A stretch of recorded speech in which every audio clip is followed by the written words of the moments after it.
Hello, स्वागत है आप सभी का to this amazing platform of Physics वाला।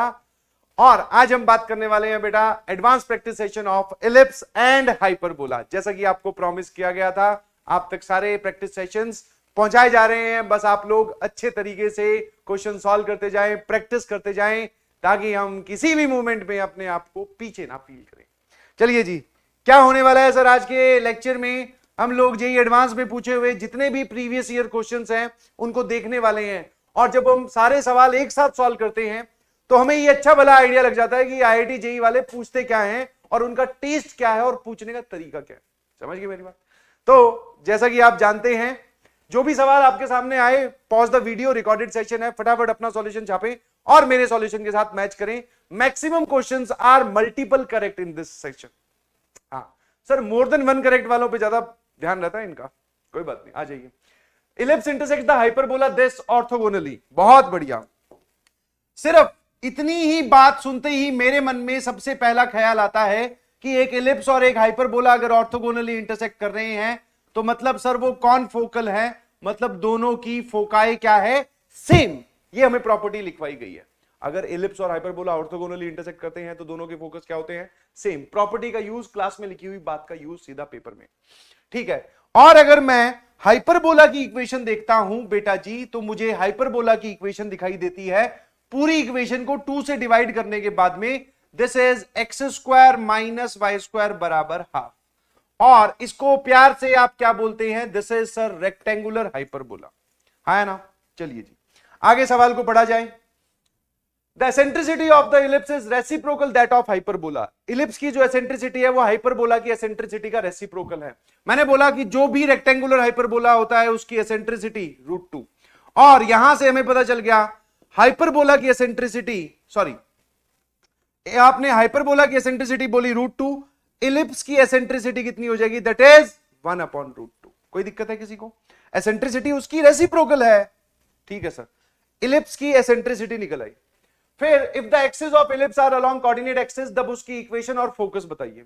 सर फोकस तो बहुत आसान हो जाएंगे, फोकस तो आप हाइपरबोला के ही बता दो। मैंने कहा ठीक है भाई, एक rough diagram, because coordinate geometry में डायग्राम के बगैर हर एक सवाल क्या है, अधूरा है। चलो फिर इसको पूरा करते हैं, ठीक है। हाँ जी, नाउ अब हमें फोकाई निकालने हैं, ध्यान सुनना मेरी बात। सर ये रहा F1, ये रहा F2, ये दोनों पॉइंट्स हाइपरबोला के साथ साथ इलिप्स के भी फोकाई हैं। चलो जी यहां आ जाइए। अगर मैं आपसे पूछूं कि व्हाट इज ए स्क्वायर, दिख रहे हो, x square upon a square, y square upon b square बराबर 1 होता है, तो ए स्क्वायर और बी स्क्वायर दोनों की वैल्यू आ रही है बेटा हाफ। अच्छा सर फोकस क्या होता है, चाहे हाइपरबोला की बात करो चाहे इलिप्स की? सर ए की वैल्यू आपको दिखाई दे रही है बेटा 1/√2, और हाइपरबोला की एसेंट्रिसिटी इज √2, तो ये आ जाएगा बेटा, ये रहा। तो ए की वैल्यू आ रही है 1, तो ऑब्वियसली सर अगर ये वाला पॉइंट 1,0 है तो ये वाला पॉइंट हो जाएगा -1,0, काम खत्म। तो foci of the ellipse are +-1, क्योंकि सेम फोकस है इस वजह से, ठीक है। अब बात कर रहे हैं सर इक्वेशन ऑफ इलिप्स की। उसने खुद बोला कि जो इलिप्स है वो कोऑर्डिनेट एक्सिस के अलोंग उसकी एक्सिस है। दैट मींस मैं ये बोल सकता हूं कि x square upon a square plus y square upon b square बराबर है 1। अब हम सिर्फ और सिर्फ इलिप्स पे ध्यान दे रहे हैं। सबसे पहली बात, सर एक बात बताओ, इसके फोकाई क्या हैं? इसके फोकाई है बेटा 1,0, तो इलिप्स के हिसाब से यही होगा a into eccentricity of ellipse. और ये जो a यूज कर रहा हूं ये इलिप्स के लिए यूज कर रहा हूं, यहां पर जो a यूज किया था वो हाइपरबोला की अलग कैलकुलेशन थी, समझ में आया? अब हम सिर्फ और सिर्फ इलिप्स पे ध्यान दे रहे हैं जिसकी एसेंट्रिसिटी, हाँ एसेंट्रिसिटी भी हमें पता है। What is eccentricity of ellipse? So that is 1/√2, है ना। तो यहां पे 1/√2 रखा तो मुझे यहां से साफ साफ दिखाई दे रहा है a is equals to √2, है ना। और एक बार और जो हमारे पास बाय डिफॉल्ट फॉर्मूला है, एसेंट्रिसिटी ऑफ इलिप्स का square is 1 - b square upon a square. Sir 1 - b square upon a square ही क्यों? हाइपरबोला मतलब इलिप्स जो है वो ऐसा भी तो बन सकता है। अगर आप इलिप्स वाई एक्सिस के अलोंग सोच रहे हैं तो आप गलत सोच रहे हैं, बिकॉज दोनों की फोकाई सेम है और हाइपरबोला की फोकस एक्स एक्सिस पे बैठे हैं, तो इलिप्स के भी फोकस एक्स एक्सिस पे होंगे, मतलब मेजर एक्सिस एक्स एक्सिस है, मतलब इक्वेशन में एसेंट्रिसिटी ऐसे ही लिखी जाएगी। तो सर ये वाला आ जाएगा 1/2, ठीक है जी, ये वाला आ जाएगा 1/2। मेरे ख्याल से आप देख पा रहे हैं यहां से अगर मैं आपको इधर B square upon a square को लेके जाऊं और यहां लिखा हुआ 1 माइनस हाफ इज हाफ, बहुत बढ़िया सर, यहां से आप बोल सकते हो बी स्क्वायर की वैल्यू आ जाएगी ए स्क्वायर अपॉन 2। और जैसा कि आप देख पा रहे हो कि ए स्क्वायर की वैल्यू है 2, तो बी स्क्वायर आ गया 1। फटाफट मुझे इक्वेशन ऑफ एलिप्स बता दीजिए, ये वैल्यूज दोनों पुट करके। सर ये आ जाएगा एक्स स्क्वायर अपॉन 2, अरे इसका स्क्वायर, और वाई स्क्वायर अपॉन 1 बराबर 1। इफ आई टेक एलसीएम तो x square plus 2 y square बराबर 2, x square plus 2 y square बराबर 2। Option A and B are correct. IIT JEE 2009 का पूछा हुआ बहुत प्यारा सा सवाल, कैसे एसेंट्रिसिटी लगी है, कैसे क्लास में लिखवाई गई कोई बात लगी है, इसको आप चेक करते रहिएगा प्लीज। अगला सवाल ये रहा आपकी कंप्यूटर स्क्रीन पे, आईआईटी जेईई 2010 का। फटाफट देखिए, ये उस साल का पेपर है जिस साल मैंने पेपर दिया था, या उस साल का सवाल है जिस साल मैंने पेपर दिया था। सर आपका ये सवाल सही हुआ था क्या? बोलो ना, मैथ्स में तो बहुत जम के काम कर रखा था, जो नैया डुबोई वो केमिस्ट्री ने डुबोई। ठीक है, तो मेरी आपसे रिक्वेस्ट है, ऐसा कोई काम आप मत करें। ठीक है, और मेरी गलतियों से या आपको जो भी टीचर्स पढ़ा रहे हैं उनकी गलतियों से सीखें कि आप ऐसा नहीं करें कि आप एक ही सब्जेक्ट के पीछे भागे जा रहे हैं, भागे जा रहे हैं, भागे जा रहे हैं, और उसी को ही पढ़ पढ़ के खुश हुए जा रहे हैं। ऑल्दो आप पढ़ाई कर रहे हैं, कोई बच्चा बोले सर मैं तो सारा दिन फिजिक्स पढ़ता हूं, तो वो पढ़ तो रहा है, but that is not fruitful, वो काम नहीं आएगा। समझ गए? आपको तीनों सब्जेक्ट बराबर अमाउंट में पढ़ने हैं। हाँ, ग्राफ ऐसा हो सकता है, और ये वाली जो लाइन है, मतलब ये वाली जो लाइन है, ये एवरेज वाली लाइन होनी चाहिए। मतलब सर एक एवरेज से बहुत ऊपर, जिसको हम बोलते हैं सुपर स्ट्रॉन्ग, फिर सर एक अबव एवरेज, ठीक ठाक, मतलब अबव एवरेज मतलब बढ़िया, ये बहुत बढ़िया, ये बढ़िया, और ये ठीक ठाक। ये आपके 3 सब्जेक्ट्स के ग्राफ हो सकते हैं परफॉर्मेंस वाइज। कभी भी ग्राफ ये नहीं होने चाहिए, ऑल्दो इसमें भी गड़बड़ होगी। और ये अबव एवरेज वाली, मतलब ये एवरेज वाली लाइन, ये तीनों, ये दोनों, ये ग्राफ ठीक है, ये दोनों ही ग्राफ गड़बड़ कर रहे हैं। आपको एवरेज या अबव एवरेज दोनों को रखना पड़ेगा। समझ में आया कि नहीं समझ में आया? ऑल्दो कुछ लोग बोलेंगे सर ये भी ठीक है, बट बेटा बिलीव यू मी, ऐसा कुछ नहीं, ऐसा कुछ मैंने किया था। ये अपनी फिजिक्स थी, ये मैथ्स थी, और ये केमिस्ट्री थी। इनफैक्ट इसको भी और कम कर दो, बट उससे नुकसान बहुत हुआ। केमिस्ट्री इज द सब्जेक्ट जो आपको रैंक दिलवाती है। केमिस्ट्री एक ऐसा सब्जेक्ट है जो आपको रैंक दिलवाती है। समझ में आया? तो केमिस्ट्री तो किसी भी हाल में वीक होनी ही नहीं चाहिए।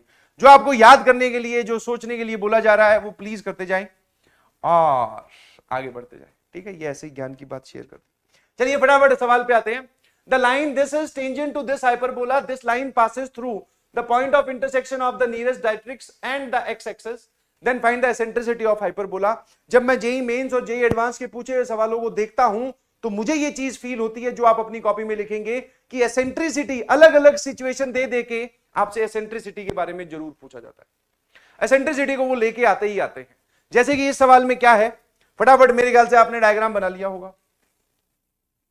हाँ जी सर, और अगर आपने डायग्राम बना लिया है तो वो हाइपरबोला की बात कर रहा है और सबको दिखाई दे रहा है this hyperbola will cut x axis. ठीक है भाई।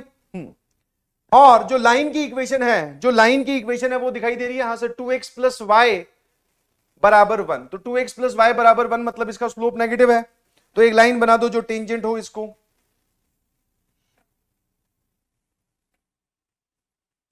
है ना। तो ये वाली जो लाइन है ये इस पॉइंट पे टेंजेंट हो गई, पॉइंट पी पर मान लेते हैं। और वो बोल रहे हैं कि कौन से पॉइंट से पास करता है। सर वो डायरेक्ट्रिक्स और एक्स एक्सिस के इंटरसेक्शन से पास करती है वो लाइन। वो जो टेंजेंट है ना, ये वाली, ये जो टेंजेंट है जिसकी इक्वेशन आपको दे रखी है 2x प्लस वाई बराबर 1, ये वाली जो लाइन है ये डायरेक्ट्रिक्स और एक्स एक्सिस के पॉइंट ऑफ इंटरसेक्शन से पास करती है। ठीक है, अब यहां पर एक वर्ड यूज किया गया नियरेस्ट। आप ऐसा भी बोल सकते हैं कि सर एक डायरेक्ट्रिक्स ये वाली होती है ना, एक डायरेक्ट्रिक्स ये वाली होती, और एक्स एक्सिस का पॉइंट ऑफ इंटरसेक्शन यहां से भी तो गुजर सकता है। आप ये सोचें तो इसमें आप ऐसे भी देख सकते हो यार, ये एक्स एक्सिस को कहां क्रॉस करेगा। सर ये एक्स एक्सिस को क्रॉस करेगा जब y की वैल्यू आप 0 रखोगे, that means this point is half comma 0। देख पा रहे हो, अगर मैं y को 0 पुट करूं तो x की वैल्यू हाफ आ रही है, तो ऑब्वियसली सर इधर वाली डायरेक्ट्रिक्स और एक्स एक्सिस के पॉइंट ऑफ इंटरसेक्शन से नहीं गुजरेगी। ठीक है, आपको एसेंट्रिसिटी बतानी है। मैंने कहा बहुत बढ़िया। आपको इक्वेशन पता है क्या? नहीं सर, ठीक है भाई, बट हमें टेंजेंट की इक्वेशन पता है सर।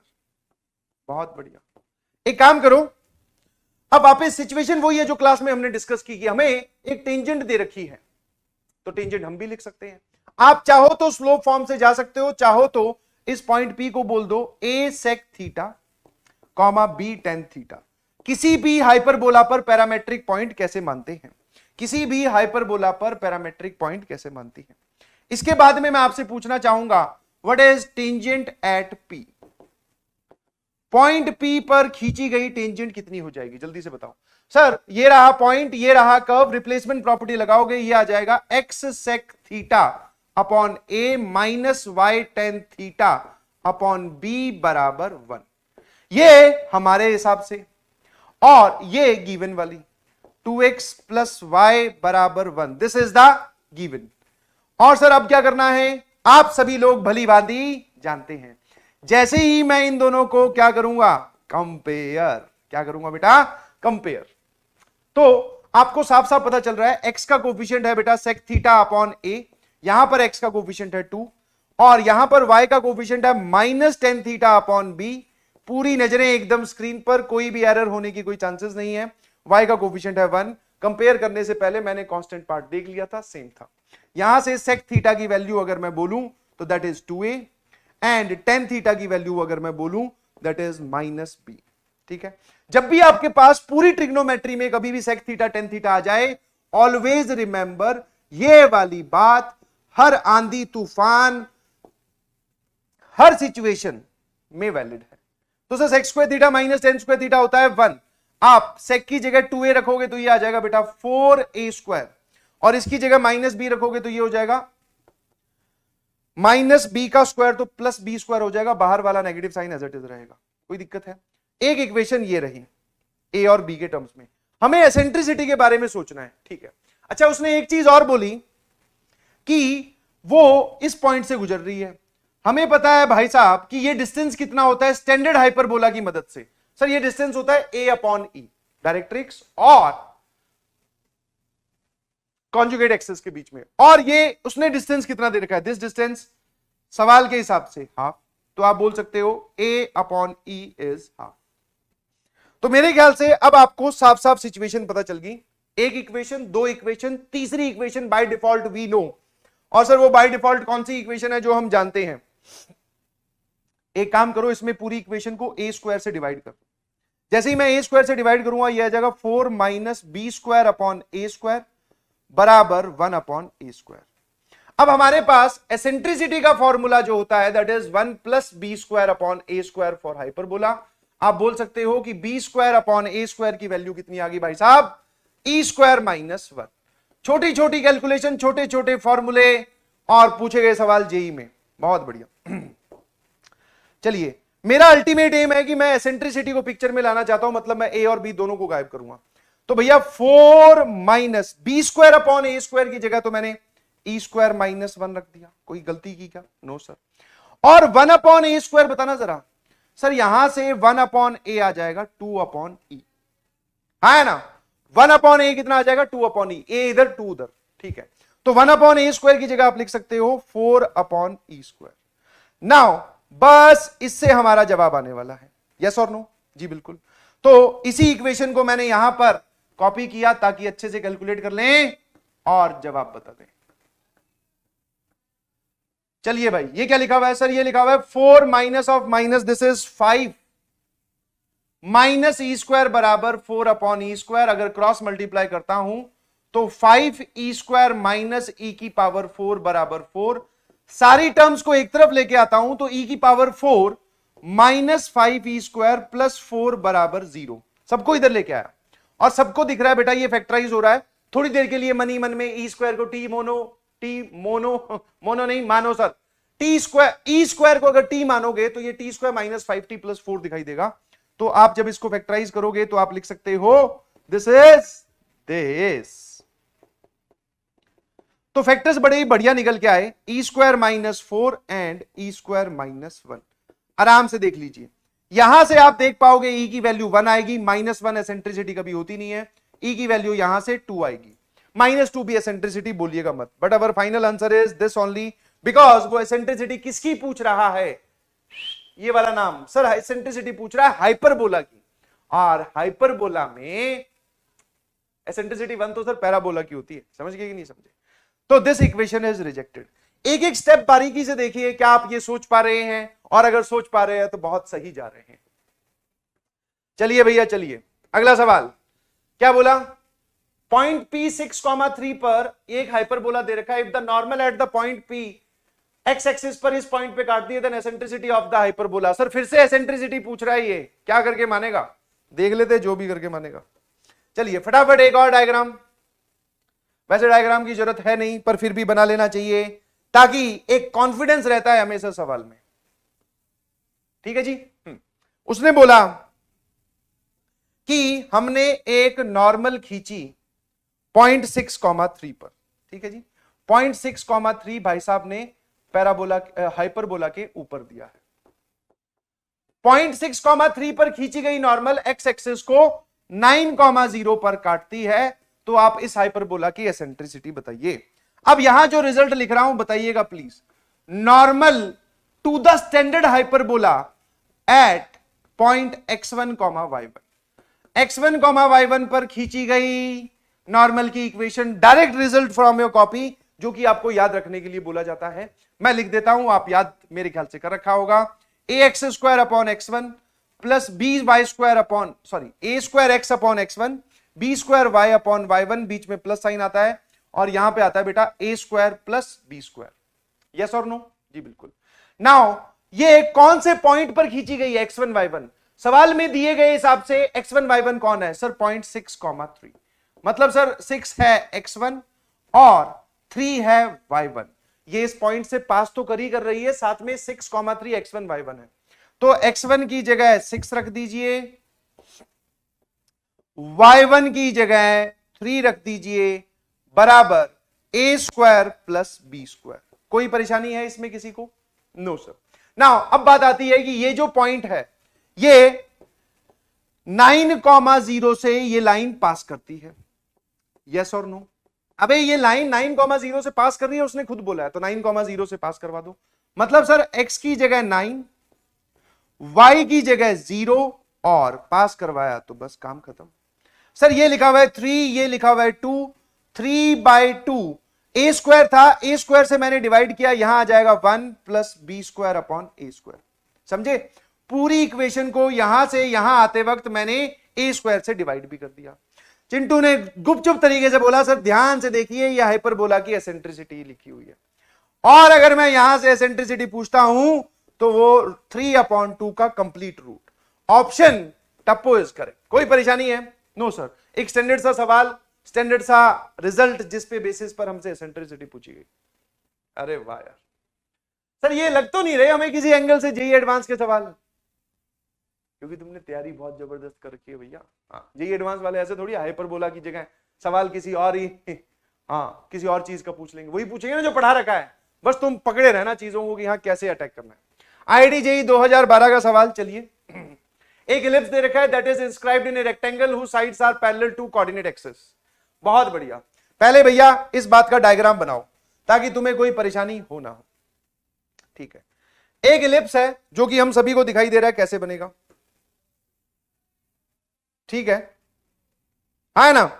हाँ सर, वो जो है वो ellipse, this is inscribed in rectangle R whose sides are parallel to coordinate axis। मतलब ये इलिप्स जो है एक रेक्टेंगल के अंदर फिट कर दिया जाता है जिसकी साइड्स कोऑर्डिनेट एक्सिस के पैरेलल है। मतलब वो जो रेक्टेंगल है वो इस प्रकार का कुछ है, समझ गए? और ऐसा सिर्फ एक ही रेक्टेंगल आप बना सकते हो। सुनना जरा ध्यान से, ऐसा सिर्फ आप एक ही रेक्टेंगल बना सकते हो। ये रहा, ये जो येलो वाला रेक्टेंगल है इसकी sides parallel to coordinate axis है और इलिप्स इसके अंदर बन रहा है। इंस्क्राइब्ड का मतलब होता है पूरा टच करके निकले। बहुत बढ़िया सर। ये वाला जो पॉइंट है दिस इज 0,2, वहां से देखो, और दिस पॉइंट इज 3,0। बहुत बढ़िया। नाउ अब अगली बात करते हैं। ये वाला जो इलिप्स है दिस इलिप्स इज E1, और जैसा कि मैंने आपको सर्कल या फिर पैराबोला इन सब के क्वेश्चंस को सॉल्व करते वक्त बोला था, वो किसी चीज को E1, F1, T1, T2, P Q R, बहुत सारी चीजें बोलेगा। डायग्राम बनाते वक्त सबको प्लॉट करते चलो। तो इलिप्स E1 मैंने बना दिया है। Another ellipse E2 passing through the point 0,4। एक और इलिप्स है, एक और इलिप्स है जो कि 0,4 से पास करता है। ठीक है, एक और इलिप्स है जो कि पॉइंट 0,4 से पास करता है। तो अगर मैं आपसे पूछूं 0,4 कहां होगा, तो आप ये बोलोगे यहां कहीं होगा सर, है ना। 0,4 on the y axis. Circumscribe the rectangle R. अब जो इलिप्स है वो इस रेक्टेंगल आर को, इसका नाम रेक्टेंगल आर है भाई, ध्यान रखना, इसका नाम क्या है, रेक्टेंगल आर। अब वो रेक्टेंगल को सर्कमस्क्राइब कर रहा है, 0,4 से पास कर रहा है और रेक्टेंगल को सर्कमस्क्राइब कर रहा है, मतलब इसके चारों वर्टिसेस से गुजर रहा है। तो अगर मैं डायग्राम बनाने की बात करता हूं तो वो भाई साहब इलिप्स ऐसा आएगा, देखना जरा।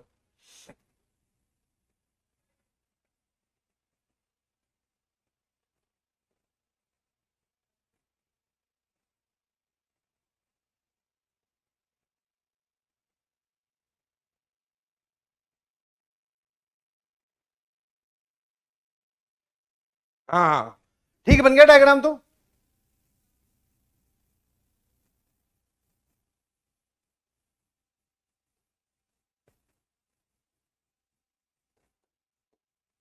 अरे मैं थोड़ा वाई एक्सिस को लेकर कंफ्यूज हो रहा हूं और कुछ नहीं, ठीक है चलिए। तो वाई एक्सिस को थोड़ा और आगे एक्सटेंड करते हैं। ये वाला पॉइंट है 0,4, ऐसा ही बनेगा क्या, है ना। और ये बाय डिफॉल्ट डायग्राम बनाते वक्त आपको एक चीज और पता चल गई, वो जो इलिप्स है वो वाई एक्सिस के अलोंग होगा 100%, बिकॉज 0,4 से पास कर रहा है। ठीक है, तो ये दूरी देखना जरा, ये ज्यादा हो गई 8, और ये वाली जो दूरी है सर ये कम हो जाएगी। समझ पा रहे हो कि नहीं समझ पा रहे हो। ऑल्दो आप तो एक काम करो, ये मत एज्यूम करो कि कौन से एक्सिस पे बनेगा कि नहीं बनेगा। हाँ हो सकता है कोई रफ डायग्राम में ऐसा बोल दे कि सर ऐसा भी तो हो सकता है, देखो मतलब एक रफ डायग्राम की बात कर रहा हूं, ये वाला पॉइंट हो जाए 0,4, तो ठीक है, हमें इस बात से नहीं फर्क पड़ रहा कि वो एक्स एक्सिस के अलोंग बनेगा कि वाई एक्सिस के along. This is our rough diagram. But भाई वो सर्कमस्क्राइब कर रहा है, मतलब वो रेक्टेंगल के चारों पॉइंट से गुजरेगा, ये बात सवाल में दे रखी है, ध्यान रखिएगा प्लीज। अच्छा, मैं अगर किसी एक का पॉइंट पूछूं तो ये एक्स कोऑर्डिनेट 3, वाई कोऑर्डिनेट 2, तो इसका एक पॉइंट आ जाएगा 3,2। आपको E2 की एसेंट्रिसिटी बतानी है, बहुत बढ़िया।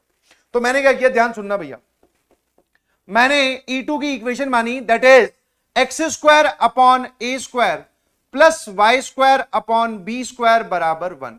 सबसे पहला काम इसको 0,4 से पास करवाया, तो x की जगह 0, y की जगह 4, तो मुझे पता चला कि बी स्क्वायर की वैल्यू आ गई 16। पता चला बी स्क्वायर की वैल्यू कितनी आ गई भाई साहब, 16। दिख रहा है सबको, 0,4 से पास करवाओ, उसने खुद बोला। अच्छा, अब आप एक और काम कीजिए, इसको 3,2 से भी पास करवाइए। क्यों सर, 3,2 से या फिर 3,-2 से या -3,-2 से या -3,2 से, किसी भी एक वर्टेक्स को आप ले लीजिए जो आपको अच्छा लगे, क्योंकि ये इससे पास कर रहा है, सर्कमस्क्राइब कर रहा है।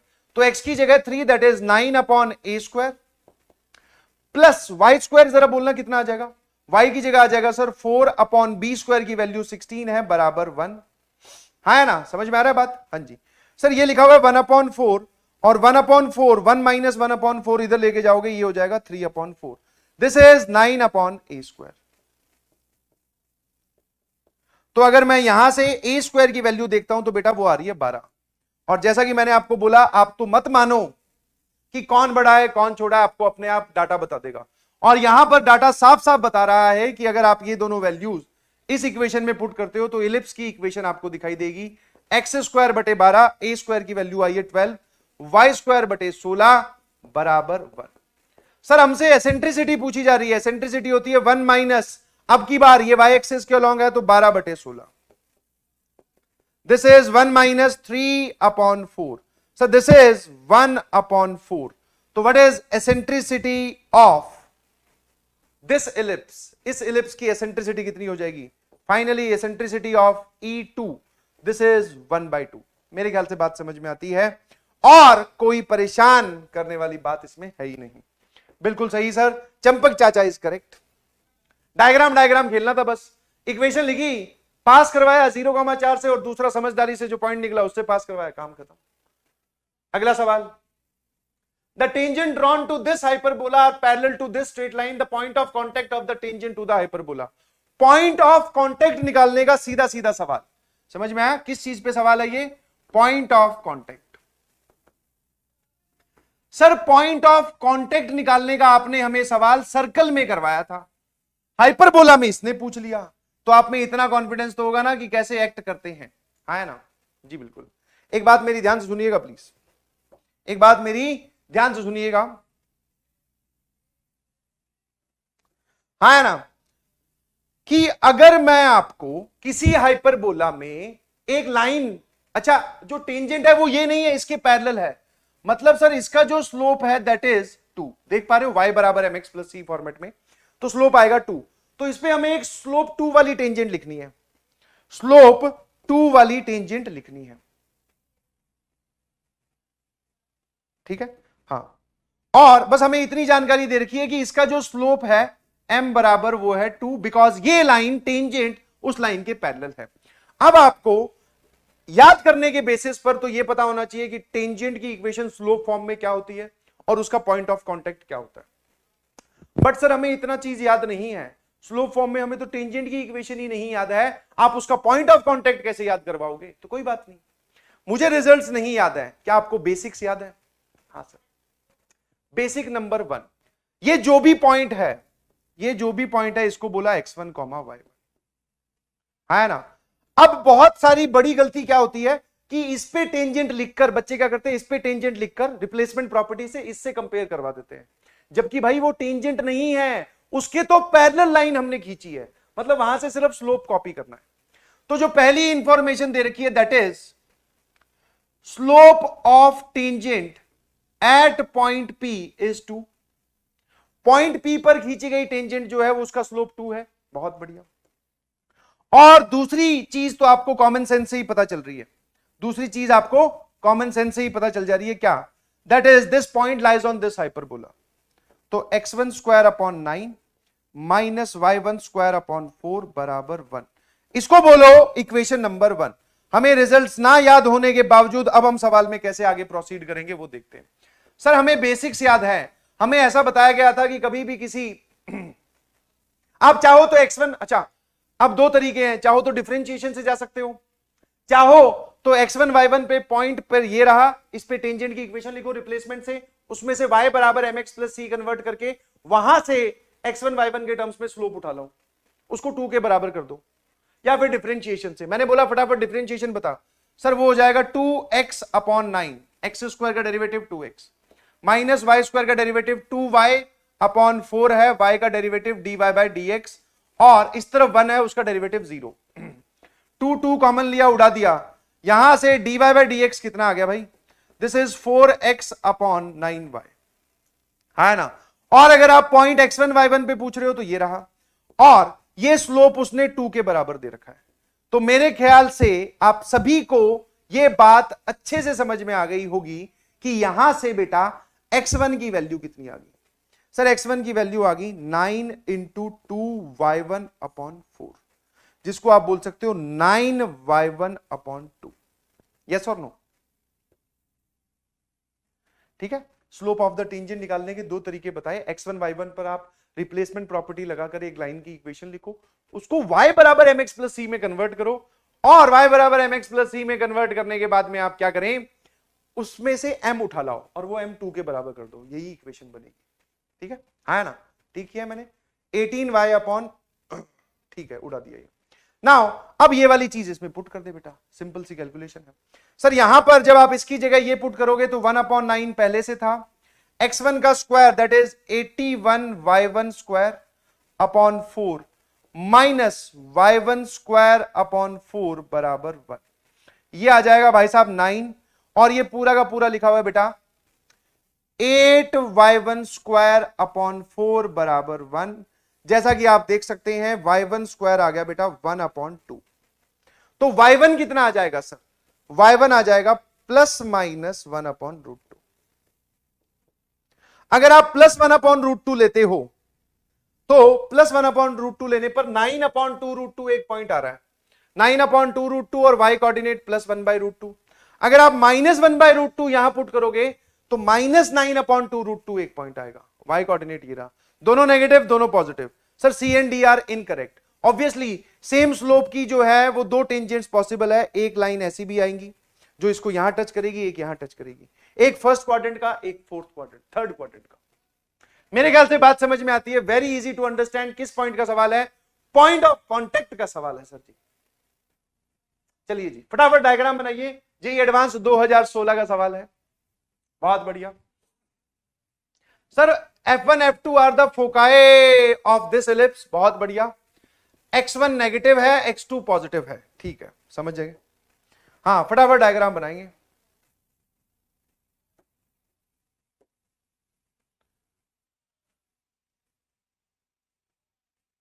ठीक है।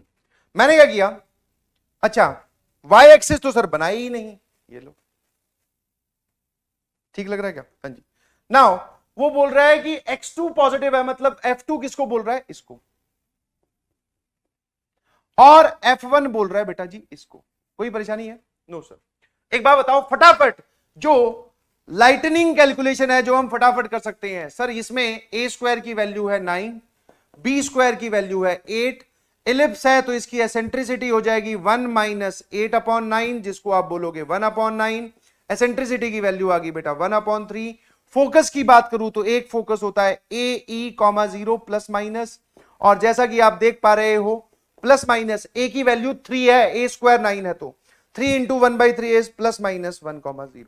तो this point is 1,0 and this point is -1,0। दोनों फोकस निकाल लिए तुरंत। हाँ जी, अब आ जाओ। Suppose A parabola having vertex at origin, बहुत बढ़िया, and focus at F2, F2 पर उसका फोकस है। बहुत बड़ी। ठीक है सर, ये रहा वो पैराबोला। और एक बात बताओ, पैराबोला में ये वाली दूरी क्या होती है? फोकस F2 ही है इसका पैराबोला का। सर ये वाली दूरी होती है a हमारे हिसाब से, और डायग्राम के हिसाब से a है 1, ये दूरी ओरिजिन और F2 के बीच में, तो a की वैल्यू 1 होगी। सर पैराबोला स्टैंडर्ड वाला है 4ax, मतलब पैराबोला है बेटा y स्क्वायर बराबर 4x। कोई परेशानी है? No sir. फटाफट कैलकुलेशन हो रही है सर इसमें। तो this parabola is y square बराबर 4x। बहुत बढ़िया। intersects the ellipse at point M in first quadrant and N in fourth quadrant। Wow sir, ellipse को M और N पे काटता है फर्स्ट और फोर्थ क्वाड्रेंट में। बाय सिमेट्री आप एक चीज बोल सकते हैं कि M और N के जो y x कोऑर्डिनेट होगा वो सेम होगा। क्यों? क्योंकि एलिप्स जैसा ऊपर वैसा नीचे, पैराबोला जैसा ऊपर वैसा नीचे, तो इनका ये वर्टिकल लाइन पे लाई करेंगे, y कोऑर्डिनेट नहीं x कोऑर्डिनेट सेम होगा। समझ गए मेरी बात? हाँ, ये था इसका डायग्राम। सर इसके सवाल कहां है? ठीक है, यहां तक समझ में आया? सवाल ये रहा, पैराग्राफ वाला सवाल है ना भाई। देखो क्वेश्चन A एंड B आपको आंसर करने। बहुत बढ़िया, आ जाओ। The ortho centre of triangle F1MN, F1MN, बहुत बढ़िया। सर F1 तो हमें दिखाई दे रहा है, क्या आप हमें M और N बता सकते हो? मैंने कहा बिल्कुल। सर M और N के लिए क्या करना है? ये वाला पैराबोला और ये वाला इलिप्स सॉल्व करना है। इलिप्स कौन सा है भाई साहब? सर इलिप्स है x²/9 प्लस y²/8 बराबर 1। ये वैल्यू इसमें पुट कर दें। यही तो करते हैं सॉल्व करते वक्त, एक वेरिएबल की वैल्यू दूसरे वाली इक्वेशन में पुट करते हैं, क्वाड्रेटिक वगैरह बनाते हैं कुछ। सर ये आ जाएगा x²/9 प्लस 4x/8 बराबर 1। सर ये आ जाएगा 2, है ना? सर ये कितना आ जाएगा? This is 2x² plus 9x बराबर 18। और जब मैं इसको ध्यान से देखता हूं 18 को इधर लाने के बाद में, तो -18। 18 इंटू 2 36, नेगेटिव का 12 और 3। बहुत बढ़िया sir. 2x² plus 12x minus 3x minus 18 बराबर 0। अगर मैं 2x कॉमन लूं तो यहां पर बच जाएगा x प्लस 6, और -3 कॉमन लेने पर यहां बच जाएगा x प्लस 6। बहुत सही।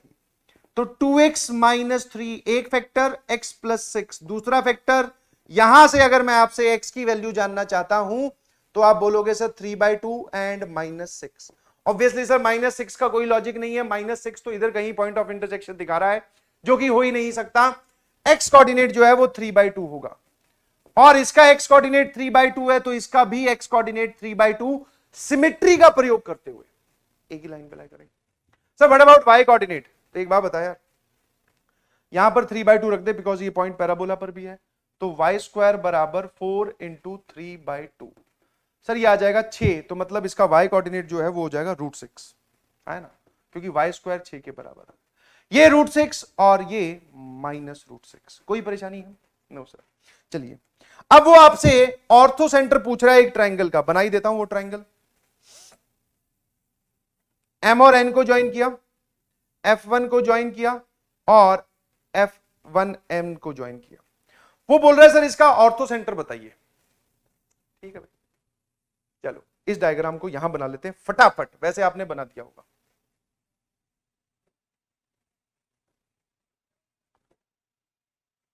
ओ बेटा जी, अरे ओ बाबू जी, समझ में आएगी बात? हाँ सर, ये जो है पॉइंट F1 उसके कोऑर्डिनेट है -1, 0। सर ये जो पॉइंट है M ये है 3/2, √6, और ये जो पॉइंट है N इसके कोऑर्डिनेट्स हैं 3/2, -√6। और जैसा कि आप जानते हैं ऑर्थो सेंटर क्या होता है, अब समझ में आया? सर ये ऑर्थो सेंटर तो स्ट्रेट लाइन और उनमें बताया था काम आ रहे हैं। तो अगर मैं ऑल्टीट्यूड्स की बात करूं तो सर इस पॉइंट से सामने वाली साइड पर हमें यह पता है कि ये लाइन परपेंडिकुलर होगी बिकॉज ये लाइन वाई एक्सिस के पैरेलल है, तो सामने वाली साइड पे डाली गई एक परपेंडिकुलर एक ऑल्टीट्यूड तो यही होगी। सर एक और लिख लो, कोई और लिख लो। मैंने बोला ये लिख लेते हैं, चल। मतलब साफ साफ ये समझ में आता है, इसको बोल देते हैं कुछ भी, let's say this point is a. तो अगर आप, यही हमारा ऑर्थो सेंटर हो जाएगा बेटा। हाँ 3, वैसे मैं समझ रहा हूं आपकी बात, वैसे 3 जहां पर ऑल्टीट्यूड्स इंटरसेक्ट करती है वो होता है ऑर्थो सेंटर, बट जहां पर 2 ऑल्टीट्यूड काटेगी तीसरी भी वहीं से गुजरेगी। तो एक ऑल्टीट्यूड कौन सी ली? एक्स एक्सिस खुद, दूसरी एम वर्टेक्स से सामने वाली साइड पे परपेंडिकुलर। तो सर अगर क्यों ना ऐसा करें, हम एम ए की इक्वेशन निकाल लें और वो एक्स एक्सिस को कहां कट करती है वो वाला पॉइंट निकाल लेते हैं। मैंने कहा यार एम ए की इक्वेशन कैसे निकालेगा? बोले सर बहुत आसान है, आप हमें इसका स्लोप बता दो, स्लोप ऑफ F1N, क्योंकि अगर इसका स्लोप पता चल गया तो इसका स्लोप पता चल जाएगा। वाओ, 0 में से -√6 गया तो +√6, -1 में से 3/2 गया तो ये रहा, ये आ जाएगा बेटा 2√6 अपॉन -5। ठीक है, अगर इसका स्लोप ये है तो मुझे आप इस लाइन का स्लोप बता दो। सर इसका negative times reciprocal, that is 5 upon 2√6। ठीक है, अब आप मुझे इक्वेशन ऑफ ए एम बता दीजिए, equation of A M. A M की इक्वेशन क्या हो जाएगी? सर ये रहा पॉइंट y -√6 बराबर स्लोप, सर वो रहा 5 अपॉन 2√6 इंटू x -3/2। यस और नो? सर हमें सिर्फ ये पता करना है कि ये कहां पर x एक्सिस को काटेगी, और जहां पर x एक्सिस को काटना होता है वहां पर y की वैल्यू 0 पुट करनी होती है। तो यहां आ जाएगा -√6, y की वैल्यू 0 पुट करते ही 5 अपॉन 2√6 बराबर इंटू x -3/2। ये इधर जाएगा बेटा सारा का सारा 6 और -12/5 बराबर x -3/2। 3/2 को इधर लेके जाओ तो ये लो। अब अगर मैं एलसीएम लेने की बात करूं तो एलसीएम आ गया 10, यहां जाएगा 15 और यहां जाएगा सर 24, ये आ जाएगा -9/10, है ना। तो एक्स कोऑर्डिनेट आ गया -9/10, मतलब ये पॉइंट यहां लाई करेगा नेगेटिव एक्स एक्सिस पर। डायग्राम थोड़ा सा रफ डायग्राम है तो आप गलत भी बोल सकते हैं, कोई दिक्कत नहीं। तो एक्स कोऑर्डिनेट आ रहा है -9/10, बहुत बढ़िया। एक बार देख लेना भाई, -9/10 ही आ रहा ना, बिकॉज एक उसमें +9/10 वाला भी है। हाँ ठीक है सर, सही तो है ना, देख लेना कैलकुलेशन सारा कुछ। 15 और 24 -9/10, ऑप्शन ए इज करेक्ट, कोई दिक्कत नहीं है ना, बहुत आसान सी कैलकुलेशन। डायग्राम बनाया, फिर उसके बाद में ऑर्थो सेंटर लोकेट करवाया। चलिए अगला पार्ट देखना जरा। If the tangents to the ellipse at M and N meets at R। चलो भाई चलो, हाँ अब मैं इस डायग्राम पे सारा खेल खेल रहा हूं, या फिर एक काम करते हैं वापस नया फ्रेश डायग्राम बना लेते हैं। बार बार स्लाइड बदलने में बड़ी दिक्कत होगी, और मैं तो तुरंत बना सकता हूं, अपने पास फैसिलिटी है। सर काश ऐसी फैसिलिटी हमारे पास भी होती। अबे तुम्हारे लिए तो है सब, काहे टेंशन लेते हो यार। और क्या चिंटू, घबराने का नहीं। एक एक चीज सोचकर बनाएंगे, ध्यान रखना क्या करेंगे। हाँ आ जाओ, क्या बोल रहे हैं बेटा जी। सर वो बोल रहा है कि tangent to the ellipse at M and N, और आप पहले से जानते हैं कि पॉइंट एम ये वाला है, पॉइंट एन ये वाला है, इन पर खींची गई टेंजेंट्स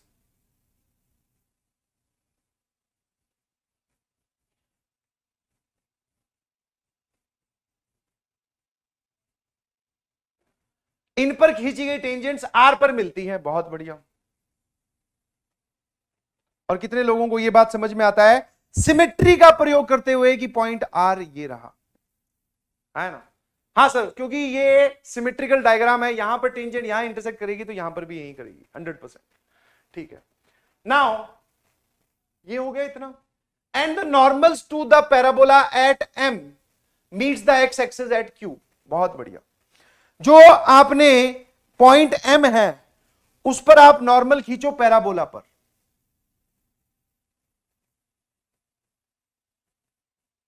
ठीक है। और पॉइंट एम पर जो आपने नॉर्मल खींची है, ये वाला एंगल 90 डिग्री, वो एक्स एक्सिस को पॉइंट क्यू पर काटती है ना। Find the ratio of the area of the triangle M Q R. M दिखाई दे रहा है, क्यू दिखाई दे रहा है, आर दिख रहा है, निकल जाएगा। और M F one N F two, sir M F one N F two तो हम पहले ही निकाल सकते थे, ठीक है। इस क्वाड्रिलेटरल का एरिया आप पहले ही निकाल सकते हो। मैंने पूछा कैसे, वो तो इस डायग्राम पे देख, यहां पे आ जा। एक बार बता, अगर मैं तुझसे इस वाले क्वाड्रिलेटरल का एरिया पूछता हूं तो कोई परेशानी तो होगी नहीं। तो ये वाली चीज मैं यहीं पर अलग से लिख लेता हूं बेटा। क्या करता हूं यहीं पर, what is area of quadrilateral F1 M F2 N। समझ गए कौन सा क्वाड्रिलेटरल, ये वाला F1 M F2 N। और साफ साफ दिखाई दे रहा है sir, this is 2 times area of triangle, कौन सा, ये वाला, है ना, F1 M F2। कैसे सर, सिमेट्री। मतलब सर ये सिमेट्री बड़ी जोरदार चीज है, कैलकुलेशन तो रिड्यूस करती ही करती है, कई बार हमें सवाल को ब्रेक थ्रू भी मिलता है हमें कि ऐसा होगा, काम खत्म। बहुत बढ़िया। तो बताना जरा एरिया कितना आ जाएगा। Sir 2 times area of triangle. आप कैसे लिखते हो सर, ये हो जाएगी इसकी हाइट अगर मैं पूछूं, कभी भी आप हाइट पूछो मतलब आप उस पॉइंट का वाई कोऑर्डिनेट पूछ रहे हो, क्योंकि आप हाइट एक्स एक्सिस से पूछ रहे हो। तो हाफ, बेस कितना है, बेस सर बेस है दोनों पॉइंट्स के बीच की दूरी 1 और 1, this is 2 into height of this, तो हाइट ऑफ दिस इज √6। बहुत बढ़िया। तो सर इसका नेट एरिया आ गया 2√6, इसका F1 M F2 N का क्वाड्रिलेटरल का एरिया, जो कि हमें वहां पर जरूरत पड़ेगी। ठीक है भाई, अब मैं आ गया इस पॉइंट पे। फटाफट देखना जरा, क्या आपको ये वाला पॉइंट पता है। आप इनकी कैलकुलेशन का अगर तरीका देखोगे, अगर मैं आपसे पूछूं कि कोई बड़ी कैलकुलेशन हो रही है, नहीं, छोटी छोटी चीजें, टेंजेंट लिख दो वो वहां काट रही है, नॉर्मल लिख दो वो यहां काट रही है, ठीक है सर काट देंगे, कोई टेंशन नहीं है ना। पॉइंट देख लेना, 3/2 √6 ही था ना। हाँ सर बिल्कुल सही, 3/2 √6 ही था। चलिए अब यहां आ जाइए सर, एक काम करते हैं, पहले तो हम टेंजेंट लिखते हैं। तो ये रहा पॉइंट, इक्वेशन ऑफ इलिप्स क्या है भाई साहब, x² upon 9 plus y² upon 8, x² upon 9 plus y² upon 8 बराबर 1। अगर मैं आपसे पूछूं क्या टेंजेंट एट m क्या हो जाएगी, पॉइंट इलिप्स के ऊपर है, और सर हम एकदम सुपर डुपर हैं। x² की जगह x(x1) 3/2 इंटू x और डिवाइडेड बाय कितना 9, प्लस y² की जगह y/1, y² की जगह y/1 अपॉन 8 बराबर 1। नाउ सर अगर आप ये चाहते हो कि x एक्सिस को कहां काटेगी, तो आप y की वैल्यू 0 पुट कर दो। भाई साहब ये लिखा हुआ है 3x अपॉन 18 बराबर 1। आप देख सकते हैं x की वैल्यू आ जा रही है, क्योंकि y की वैल्यू तो 0 पुट कर दी, x की वैल्यू आ जा रही है सर 6। मतलब सर ये x एक्सिस को 6 पर काटेगी, मतलब सर हमें ये वाला पॉइंट मिल गया 6,0। ठीक है, अब normal at m intersects at q। अरे यार पैराबोला की इक्वेशन क्या थी सर, y² बराबर 4x। नॉर्मल की इक्वेशन बताओगे क्या सर, भूल गए, अरे पता होनी चाहिए, y बराबर m x minus a by m और वो सब चीजें याद है कि नहीं है सर? ये तो टेंजेंट वाला कुछ बोल रहे हो। y बराबर minus m x plus 2am plus a m cube है ना सर? इसका स्लोप नहीं पता हमें, तो पॉइंट तो पता है। y बराबर x T minus 2at plus eighty cube, इस वाले को कंपेयर कर। सर इतना झंझट करेंगे काहे, डिफरेंशिएट करो ना फटाफट। मैंने कहा ठीक है भाई। 2y dy by d x. Sir differentiate करके क्या निकालोगे? टेंजेंट का स्लोप। वहां से क्या आ जाएगा? नॉर्मल का स्लोप। तो dy बाई डी एक्स कितना आ गया बेटा जी? This is 2 upon y। तो dy by d x at point m पर dy बाई डी एक्स कितना हो जाएगा? 2 अपॉन y कोऑर्डिनेट कितना है भाई साहब? पॉइंट m का, दैट इज √6। ठीक है सर। तो अगर ये है तो what is slope of the normal? Slope of the normal क्या हो जाएगा? पॉइंट आपको दिखाई दे रहा है, मैं इस पॉइंट पर नॉर्मल की इक्वेशन लिख रहा हूं, तो पॉइंट मैंने ये वाला यूज किया। और नॉर्मल का स्लोप चाहिए तो टेंजेंट का स्लोप ये रहा। नॉर्मल का स्लोप इज माइनस √6 अपॉन 2, है ना? Minus √6 upon 2। बहुत बढ़िया। अब एक बात बताओ, ये कहां पर एक्स एक्सिस को काटेगी? सर कितनी बात बताएं, y की वैल्यू 0 पुट करें और जवाब पाएं। बहुत बढ़िया। y की वैल्यू 0 पुट करोगे बेटा, माइनस √6 बराबर minus √6 upon 2 into x minus 3/2। Minus minus plus √6 गया और यहां से ये हो जाएगा 2 बराबर एक्स माइनस 3/2। सर x की वैल्यू आ जाएगी 2 प्लस 3/2। सर यहां से जो x कोऑर्डिनेट आ रहा है दैट इज 4 और 3 7/2, है ना? 4 और 3 7/2। कोई दिक्कत है किसी को? No sir. नाउ ये रहा, है ना? चलिए अब मैं आपसे इसका रेशियो पूछ रहा है तो मैं आपसे ये वाला एरिया जानना चाहूंगा। What is area of triangle MQR? अगर मैं MQR की शक्ल देखता हूं तो MQR भाई साहब ऐसा बना हुआ है, ठीक है? हाँ। अगर परपेंडिकुलर की बात करोगे तो अभी भी ये वाला परपेंडिकुलर ही हाइट यूज होगी एज ए डिस्टेंस, और बेस इतनी दूरी होगी। मेरे ख्याल से आप समझ गए। तो अगर मुझे इसका एरिया लिखना हो तो कोई बताएगा क्या?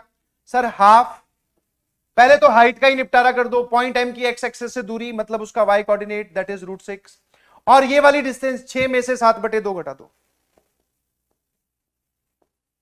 है ना? ये कितना आ गया बताना जरा? 12 में से 7 गए 5। सर 5√6 अपॉन 4, ये एरिया इसका आ गया। अब वो रेशियो पूछ रहा है, जो रेशियो हमसे पूछा जा रहा है वो रेशियो यहां कैलकुलेट कर देते हैं। द रिक्वायर्ड रेशियो इज, ऊपर आपको इसका एरिया लिखना है, that is 5√6 upon 4। This should be divided by इसका एरिया। इसका एरिया सर आपने अभी लिखा था 2√6। वाह यार ये तो आसान है। तो बताना जरा, 2√6 से डिवाइड करोगे तो ये कितना हो जाएगा? सर ये तो ऐसे ही कर दो ना यार, आप कैसे करी जा रहे हो? ओह यहां पर लिख रहा हूं 2√6 से डिवाइड। सर √6 गया, दिस इज 5 अपॉन 8। 5:8 कोई ऑप्शन में? अरे वाह चंपक चाचा इज द करेक्ट आंसर, है ना? IIT-JEE के बहुत सारे सवालों का जवाब सी होता है, but that does not means कि आप इस सी वाली बात को याद कर लो, बिकॉज हो सकता है सर आप वाले पेपर में सी ना हो तो कहीं हम सी ना बन जाए, इस वजह से ऐसा मत करिएगा। बट एक जनरल ऑब्जर्वेशन है कि मैक्सिमम तो नहीं बोल रहा हूं, बहुत सारे। वैसे ही मुझे ये बात आपके सामने बोलनी नहीं चाहिए थी, बिकॉज अब तुम क्या है, तुम्हारा दिमाग ना चाहते हुए भी उस तरफ चल पड़ेगा। सर ये आंसर सी होता है, और सर ये तो बढ़िया बात है। अगर मान लो इस इतनी सी लाइन से IIT-JEE क्वालिफाई होता तो क्यों हम इतनी मेहनत करते, रोज तुम्हें क्यों बुलाते, रोज खुद क्यों इतनी देर आते, फिर यही बोल देते बेटा ऑप्शन सी होता है, टिक कर देना। जस्ट किडिंग, ठीक है? ऐसा मत करिएगा। इसका डायग्राम ड्रॉ करिए। JEE एडवांस 2015 का सवाल, 2016 का सवाल आपने देखा, 12 का देखा, 13 का भी आने वाला है, घबराइए नहीं। सारे जितने भी ओपी सवाल है जो आपके सामने आ जाने चाहिए सब बताऊंगा। ये डायग्राम इसका खतरनाक बनेगा, ध्यान रखना। E1 E2 be two ellipses whose centers are at origin, the major axis of E1 and E2 lies along x axis and y axis respectively। E1 की x axis के along है, E2 की y axis के along है। क्या आप diagram बनाने के लिए एकदम उतारू, जुझारू और टुटारू हो क्या? हाँ सर। सर ये क्या होता है? अरे ऐसी जस्ट किडिंग, फन चलता रहना चाहिए जिंदगी में।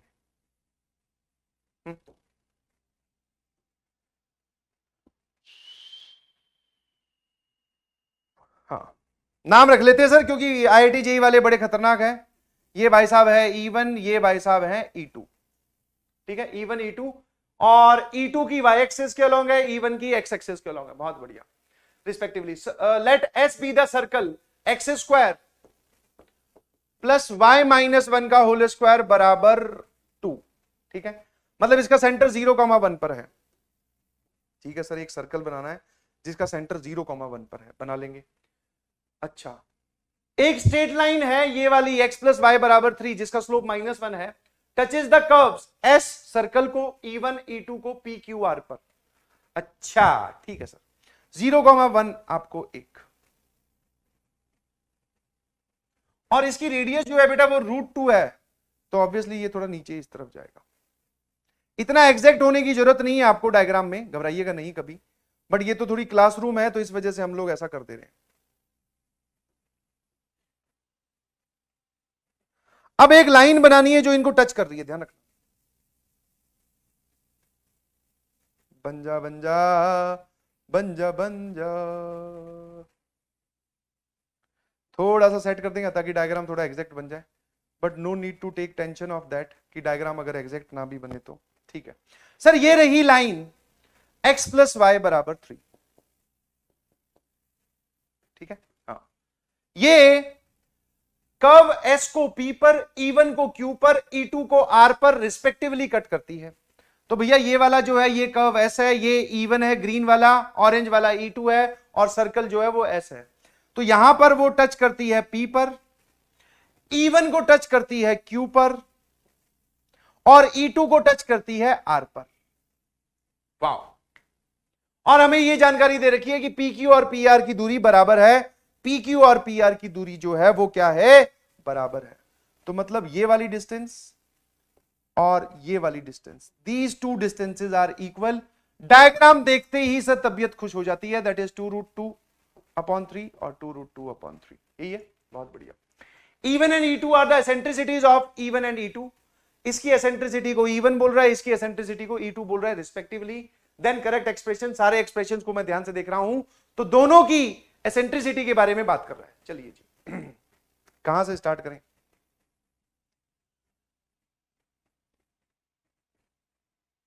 कहां से स्टार्ट करें सर? ये जो लाइन है ना, ये तीनों पर कॉमन टेंजेंट है, सर्कल पर, इलिप्स पर, और दोनों इलिप्स पर, सर्कल पर और दोनों इलिप्स पर। एक बात बताओ, सोचने का तरीका मैं आपको बताता हूं कि अगर किसी इलिप्स में आपको अगर वो पॉइंट पता चल जाए और उस पर टेंजेंट की इक्वेशन पता चल जाए, बस तो आप एसेंट्रिसिटी बता सकते हैं। हाँ, क्योंकि पॉइंट पता चल गया तो हम उसकी इक्वेशन एज्यूम करके उस पॉइंट को वहां रख देंगे, और उस पर टेंजेंट की इक्वेशन पता चल गई तो हम वहां से भी a² और b² में एक रिलेशन ला सकते हैं। तो दो रिलेशन चाहिए, ध्यान सुनना। एक तो ये पॉइंट क्यू इलिप्स के ऊपर है पहला रिलेशन, और दूसरा पॉइंट के ऊपर खींची गई टेंजेंट की इक्वेशन ये है। बस इसका यूज करेंगे, आया ना? चलिए, अब मेरी आपसे एक दरख्वास्त है। सबसे पहले आप इसमें सबसे आसानी से पॉइंट P बता सकते हैं। पॉइंट P कैसे सर? सर्कल की इक्वेशन बताना जरा। अब जो कैलकुलेशन कर रहा हूं रफ है, बट आप बता सकते हैं, ध्यान सुनना। x² प्लस y माइनस 1 का होल स्क्वायर बराबर 2। आप चाहो पहला तरीका, इस पे पॉइंट मानो x1 y1 और रिप्लेसमेंट लगाकर इस कर्व के साथ x1 y1 के साथ रिप्लेसमेंट लगाकर इससे कंपेयर कर दो, x1 y1 मिल जाएंगे। बट सर हम डिफरेंशिएशन वाला तरीका लगाएंगे, ये आ जाएगा 2x प्लस इसका डेरिवेटिव हो जाएगा 2 into Y minus 1 into dy/dx। पर सर डिफरेंशिएशन वाली चीज हमें समझ में नहीं आती, और अगर आती है तो आप डिफरेंशिएशन भी लगा सकते हैं। चलिए मैं रिप्लेसमेंट प्रॉपर्टी की बात करता हूं, ध्यान सुनना। ये रिप्लेसमेंट प्रॉपर्टी लगाने से पहले इसको खोल के लिख लेना भाई साहब, वरना गड़बड़ हो जाएगी। हाँ, वरना पछताओगे बहुत, ध्यान रखना। y² plus y² minus 2y और प्लस 1, और ये इधर आया तो ये। अब लगाओ रिप्लेसमेंट प्रॉपर्टी, इसके पॉइंट के कोऑर्डिनेट मान लिए x1 y1, तो x1 y1 पर खींची गई टेंजेंट की equation x(x1) plus y(y1) minus 2 y plus y1/2 आएगा, तो वो y प्लस y1 ही बच जाएगा, और -1 बराबर 0। ठीक है, आया ना? तो यहां से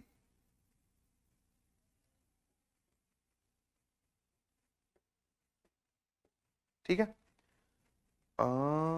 ठीक तो नहीं है सर, क्या कर रहे हो सर आप? अरे कुछ नहीं, मैं x1 x प्लस y1, यहां से y1 माइनस 1 y, है ना, net coefficient of y minus y1 plus 1, ठीक किया ना? यहां से y1 का y का कोफिशिएंट माइनस 1, यहां से y1, ठीक है। अब आप एक काम करो, x1 से डिवाइड कर दो, इससे बढ़िया तो मेरे ख्याल से डिफरेंशिएशन से हो जाता। चलो कोई नहीं, अब एक तरीका तो लगाना पड़ेगा ही, क्या दिक्कत है। हाँ, अब ज्यादा चैट में प्लीज वो सब मत करिएगा कि डिफरेंशिएशन से ज्यादा आसानी से हो रहा है, अगर डिफरेंशिएशन से हो रहा है जल्दी से कर लो। आवर अल्टीमेट एम इज, हमें पॉइंट चाहिए। सर ये वाला जो लाइन है इधर देखना, x प्लस वाई माइनस 3 बराबर 0, ठीक है, इस लाइन को ऐसे लिख लिया, इन दोनों को कंपेयर कर रहा हूं, ये हमने लिखी और ये उसने दे रखी है। सर वाई x का कोफिशिएंट सेम बनाकर, तो y1 minus 1 upon x1, y1 minus 1 upon x1 बराबर आ गया 1, और y1 प्लस 1 अपॉन x1 आ गया बेटा 3 के बराबर। इन दोनों को कंपेयर कर दिया, यहां से y1 बराबर आ गया x1 प्लस 1, और यहां से आ गया बेटा y1 बराबर 3x1 प्लस 1 या माइनस 1, है ना, 3x1 माइनस 1, दोनों को बराबर कर दो, 3x1 माइनस 1 बराबर x1 प्लस 1। सर 2 बराबर 2x1, x1 की वैल्यू आ गई 1। अगर x1 1 है तो y1 आ जाएगा 2। 1,2 जरा देखना सेटिस्फाई कर रहा है इसको? हाँ सर, 1,2 इसको भी सेटिस्फाई कर रहा है, बहुत बढ़िया। तो ये जो मैंने काम किया, this is the calculation of point P, और इसको यहां पर लिखने की कोई जरूरत है नहीं, जो कि आप सभी लोग कर सकते हैं। इनफैक्ट सर ये कौन सी कैलकुलेशन है? This is point of contact की कैलकुलेशन, है ना? कैसे निकाला? आप अभी भी सर्कल की इक्वेशन में x1 y1 पर खींची गई टेंजेंट का स्लोप -1 के बराबर कर सकते हैं, डिफरेंशिएशन का यूज कर सकते हैं, वहां से भी 1,2 आएगा। तो 1,2 समझ में आया, पॉइंट ऑफ कांटेक्ट। अब जरा देखना, मुझे q और r निकालने हैं। सर q और r भी ऐसे ही कर लेते हैं। मैंने पूछा कैसे? कि आपने जैसे इस पे निकाला वैसे ही इस पे निकाल लो। तो भैया इस वाले सर्कल पे मुझे कर्व की इक्वेशन पता थी, मुझे E1 और E2 की इक्वेशन ही नहीं पता है। तो अब मैं आपका ध्यान एक छोटी सी और जबरदस्त और खूबसूरत बात पे ले जाना चाहूंगा।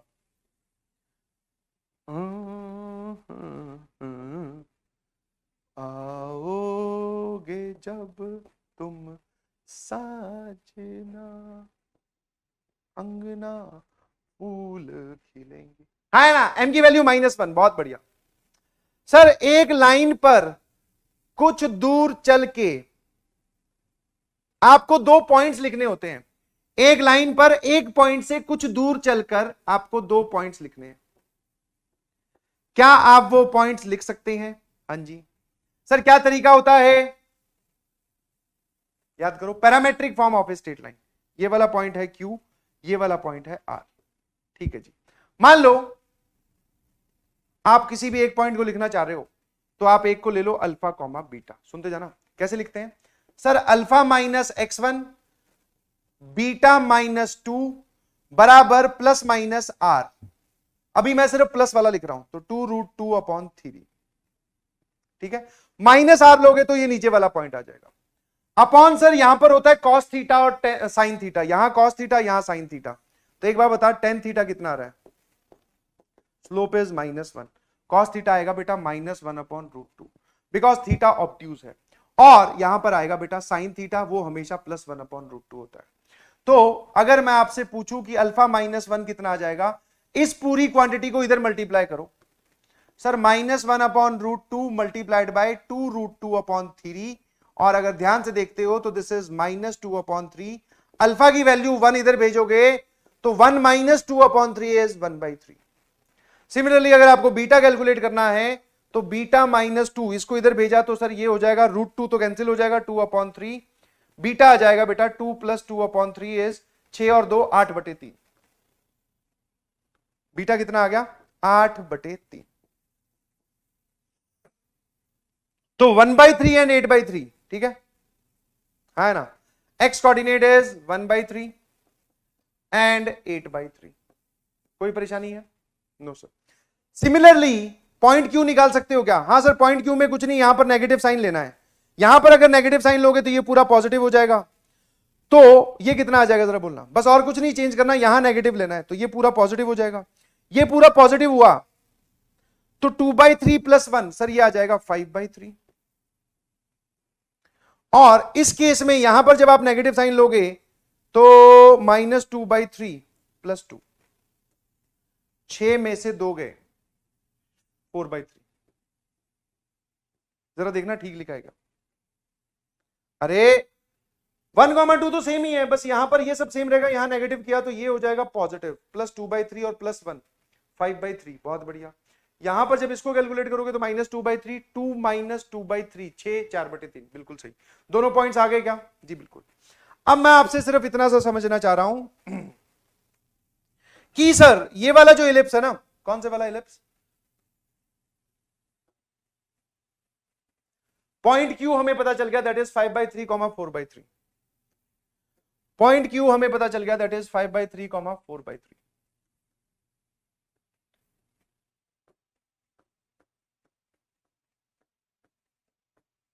और इस टेंजेंट की इक्वेशन भी पता है सर, x + y = 1, यही है ना? x + y = 1 नहीं, सॉरी 3, अभी गड़बड़ हो जाती। ठीक है, अब सर हमें क्या करना है, इस इलिप्स की एसेंट्रिसिटी चाहिए।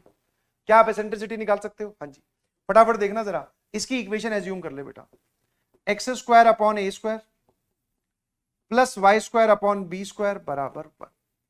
ठीक है ना? बहुत बढ़िया। पहली चीज क्या है सर, ये रहा कर्व, ये रहा पॉइंट। आप पॉइंट को इस्तेमाल करके टेंजेंट की इक्वेशन लिखो तो 5 replacement property, 5/3 a² x + 4/3 y / b² = 1। और इसी इक्वेशन को ऐसे लिख ले, x/3 + y/3 = 1, है ना? ऑन कंपेयरिंग मुझे क्या पता चलता है वो बताइए सर। यहां से 5/3 a², मतलब 5/3 a² = 1/3 x का कोफिशिएंट। यहां से आपको पता चला कि a² की वैल्यू 5 है। और मुझे क्या पता चलता है कि 4/3 b² = 1/3। तो यहां से सर b² की वैल्यू है 4। अगर मैं इसकी एसेंट्रिसिटी की बात करूं, या फिर इसकी एसेंट्रिसिटी को बोल रहा है even, that is 1 - b² / a², 4/5, मतलब 1/5। एसेंट्रिसिटी की वैल्यू आ जाएगी 1/√5, है ना? ये 1/√5 हो गया। चलिए सिमिलर सेट ऑफ कैलकुलेशन दूसरे वाले में क्या करोगे सर? जो दूसरे वाला इलिप्स है, डायग्राम आप समझ पा रहे होंगे शायद, उसमें पॉइंट है बस 1/3, 8/3। तो मैंने उस इलिप्स की इक्वेशन भी यही मान ली, x² / a² + y² / b² = 1। ठीक है, उस इलिप्स की भी इक्वेशन मैंने यही मान ली। कोई दिक्कत है किसी को? नो सर, इस इक्वेशन ये भी मान ली। और फटाफट सेम काम सर, पॉइंट x1, y1 पर खींची गई टेंजेंट की इक्वेशन बताओ। पॉइंट अब की बार ये है, तो x/3 a² + 8y/3 b² = 1। और टेंजेंट की इक्वेशन यही है भैया। वापस से जब मैं कंपेयर करता हूं तो 1/3 a² is 1/3 and 8/3 b² is 1/3। b² की वैल्यू आ गई 8, a² की वैल्यू आ गई 1। एसेंट्रिसिटी की बात हो रही है, ध्यान रखिएगा प्लीज। अब की बार ये y एक्सिस के अलॉन्ग है, तो दिस इज दिस। यहां से e2 की वैल्यू आती है, दैट इज √7/2√2। ठीक है, ये रहा e2, ये रहा e1। My part of the job is done, now your start. अब ऑप्शन आप खुद मैच करवा सकते हैं। प्लीज प्लीज प्लीज प्लीज थोड़ा सा कॉन्फिडेंस रखें, कोई कमेंट करने की जरूरत नहीं। दोनों के स्क्वायर्स का सम पूछ रहा है सर, e1 + e2 पूछ रहा है, दोनों के स्क्वायर्स का डिफरेंस पूछ रहा है, e1 × e2 पूछ रहा है। बताऊं, करके दिखाऊं? मेरे ख्याल से कर लेंगे। मेरा काम था इतना ही, आप खुद इसके आगे सॉल्व कर सकते हैं। मेरे ख्याल से बात समझ में आती है, यस और नो? अगला सवाल है ये वाला, जेईई एडवांस 2015 का सवाल है, फटाफट वीडियो पॉज करें और फिर से सर इसको जब देखते हैं तो इसकी कहानी बहुत बड़ी लिखी हुई है, तो घबराने की जरूरत नहीं है। कहानी बड़ी बड़ी है, चीजें छोटी छोटी होती है। फटाफट देखते हैं। Suppose that foci of the ellipse are F1 and F2, F1 positive है, F2 नेगेटिव है। P1 P2 are two parabolas with common vertex at origin. एक सेकेंड, डायग्राम बना लेना बहुत सही रहेगा। सर एक इलिप्स है जिसके बारे में, जिसकी फोकाई हमें दे रखी है, जिसकी फोकस दे रखे हैं F1 F2, बहुत बढ़िया, ठीक है, ठीक है जी। नाउ अगर मैं इस इलिप्स की बात करूं तो फटाफट मुझे इसकी एक छोटी सी कैलकुलेशन करके दिखाओगे क्या? Sir x square upon 9 plus y square upon 5 बराबर 1। ए स्क्वायर की वैल्यू है 9, बी स्क्वायर की वैल्यू है 5। एसेंट्रिसिटी की बात करते हैं तो 1 minus 5 upon 9 that is 4 upon 9, बोले तो 2/3 एसेंट्रिसिटी आएगी। ई स्क्वायर 4 अपॉन 9 है, एसेंट्रिसिटी 2/3 आ जाएगी। तो एसेंट्रिसिटी 2/3, ए की value 3, A into E 3 into 2/3 is 2 आ गया। तो मुझे एक फोकस मिल गया बेटा जी 2,0 और दूसरा फोकस मिल गया -2,0। F1 F2 उसने बोला F1 जो है वो पॉजिटिव वाला है, तो भाई साहब ये हो गया F1, ये हो गया F2। यहां तक की कहानी एकदम क्लियर। एसेंट्रिसिटी आ रही है 2/3, ठीक है। अब आगे चलते हैं। टू पैराबोलास P1 P2 की बात कर रहा है जिसमें वर्टेक्स कॉमन है with foci at F1। P1 का फोकस F1 पर है।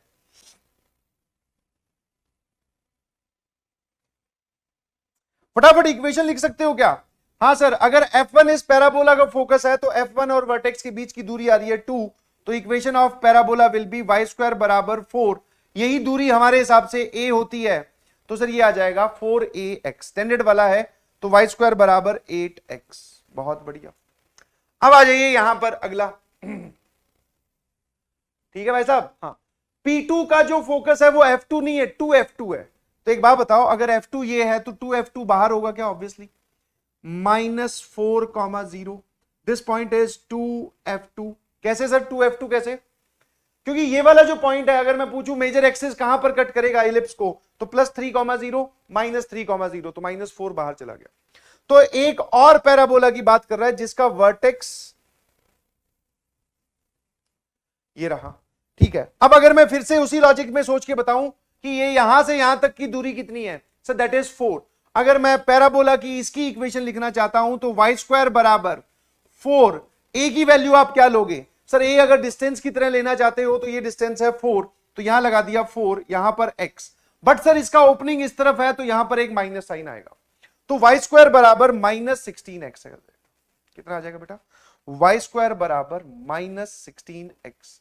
इसको बोल रहा है P2, this is your parabola P2, और इसको बोल रहा है बेटा पैराबोला P1। यहां तक की कहानी एकदम clear. Let T1 be the tangent to P1 which passes through 2F2, 0। मतलब इस पे एक टेंजेंट है जो कि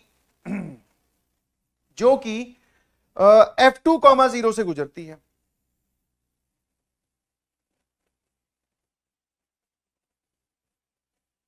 ठीक है, मेरे ख्याल से बात समझ में आती है।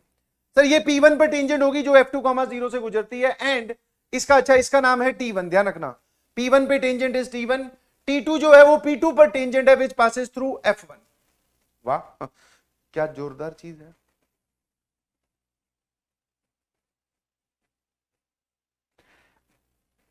इस वाली जो टेंजेंट है, अच्छा ये वाली जो है दिस इज T2, और ये वाली जो है दिस इज T1। मैंने आपको पहले भी बोला था कि ये करते हैं वो ऐसे P1 T1 P2 F2 F1 E1 E2 पता नहीं क्या क्या, P1 P2 बस लिखते जा रहे हैं। समझ में आया कि नहीं समझ में आया? बहुत बढ़िया। M1 is the slope of T1, T1 का स्लोप M1 है, M2 is the slope of T2। बस इतना सही। अरे यार ये तो बहुत ही फर्जी सवाल है। कैसे सर? एक बात बताओ, अगर आपको स्लोप फॉर्म में टेंजेंट लिखनी हो y स्क्वायर बराबर 8x पर, तो हमें पता है सर स्लोप फॉर्म में टेंजेंट होती है y बराबर mx plus a by m। और अगर आप इस पैराबोला पे लिख रहे हो जिसकी a की वैल्यू कितनी है 2, तो ये कितना आ जाएगा y बराबर mx प्लस 2 बाई m। कोई परेशानी है? No sir. ये किसकी इक्वेशन होगी भाई साहब? सर ये इक्वेशन हो गई किसकी? T1 की। अब ये जो T1 है ये इस पॉइंट से गुजरती है, तो इसको -2,0 से पास करवा दो। जैसे ही मैं -2,0 से पास करवाता हूं तो मुझे ये पता चलता है -2,0 से पास करवाने का मतलब x की जगह -2, y की जगह 0। अच्छा, इसका जो स्लोप है वो भाई साहब ने m1 बोल रखा है, तो m1 m1 m1 m1, ठीक है, m1। तो सर ये आ गया 2m1 बराबर 2, है ना। एक second, the tangent T1 to the P1 which passes through 2f2, sorry एक गड़बड़ हुई है थोड़ी सी, यस 2f2,0 से गुजर रही है भाई साहब, तो डायग्राम में भी गड़बड़ है सर, ये उड़ा दीजिए। हाँ 2f2 बोला है, इस वजह से ये ऐसे पास करेगी, है ना, ठीक है जी। हाँ तो 2f2 से गुजरेगी मतलब सर -4,0 से गुजरेगी। कहां से गुजरेगी बेटा? -4,0 से, ठीक है। हाँ क्योंकि 2f2 से गुजर रही है, बहुत बढ़िया, फटाफट बताना जरा। तो यहां पर 0 -4m1 + 2/m1, यहां पे आप मुझे फटाफट बता दो, इसको उधर लेके जाऊंगा, दैट इज 4m1 बराबर 2/m1, और अगर आप ध्यान से देख पा रहे हो तो m1 का यहां पर आ जाएगा स्क्वायर, और 2/4 इज हाफ, m1 का स्क्वायर आ गया बेटा हाफ, m1 का स्क्वायर कितना आ गया? हाफ। सिमिलर सिचुएशन में अगर आपके पास पैराबोला वो वाला है, तो इस पे अगर आपको स्लोप फॉर्म में टेंजेंट लिखनी हो तो आप लिख सकते हैं अगेन, जिसका स्लोप है m2, y बराबर mx प्लस a/m, a की जगह बेटा -4/m, यही हो जाएगा। अरे a की जगह -4 है बस। अब सर इसको आप पास करवा दीजिए कौन से पॉइंट से? ये कहां से पास कर रहा है भैया? f1,0 से, इसको 2,0 से पास करवाओ। तो हमने क्या किया, y की जगह 0 रखा और यहां पर 2 रखा x की जगह, तो 2m2 -4/m2, तो भैया 4/m2 बराबर 2m2, और ये उड़ाने के बाद में यहां से साफ साफ दिखाई दे रहा है कि m2 स्क्वायर आ गया 2, ठीक है। अब वो m1 स्क्वायर का रेसिप्रोकल और m2 स्क्वायर का एडिशन पूछ रहा है। एक बार बताओ m1 स्क्वायर का रेसिप्रोकल कितना हो जाएगा? तो सर वो हो जाएगा 2, और m2 स्क्वायर तो खुद ही 2 है, तो 2 + 2 = 4। बहुत ही बेसिक, बहुत ही आसान तो सवाल, बस डायग्राम में थोड़ा कॉम्प्लिकेटेड बनाने की कोशिश की है ताकि बच्चे इस चीज को पढ़कर छोड़ दे सवाल, बोले ये पता नहीं क्या पूछ लिया। कुछ नहीं है, फटाफट सटीक डायग्राम बनना जरूरी है। आप जो मैंने एरर किया वो मत कीजिएगा, उसने यहां से नहीं यहां से पास करवाया। और दूसरा, ऐसे सवालों से मत घबराइएगा, कुछ नहीं है, ये ढंग से डायग्राम बनाती तुरंत जवाब दे रहे हैं सर, तुरंत ये अपना दम तोड़ देते हैं। चलिए जेईई एडवांस 2018 का क्वेश्चन फटाफट। एक हाइपरबोला दे रखा है, ए और बी में से ए बड़ा है, क्या फर्क पड़ता है? The hyperbola is in XY plane whose conjugate axis is LM subtends 60 degree at one of its vertices N। बहुत बढ़िया। चलिए डायग्राम बना सकते हो क्या? स्टैंडर्ड वाला ये हाइपरबोला है सर, बहुत आसानी से बना सकते हैं, ठीक है। साफ सुथरा डायग्राम बनाओगे तो साफ सुथरा क्लैरिटी आएगी।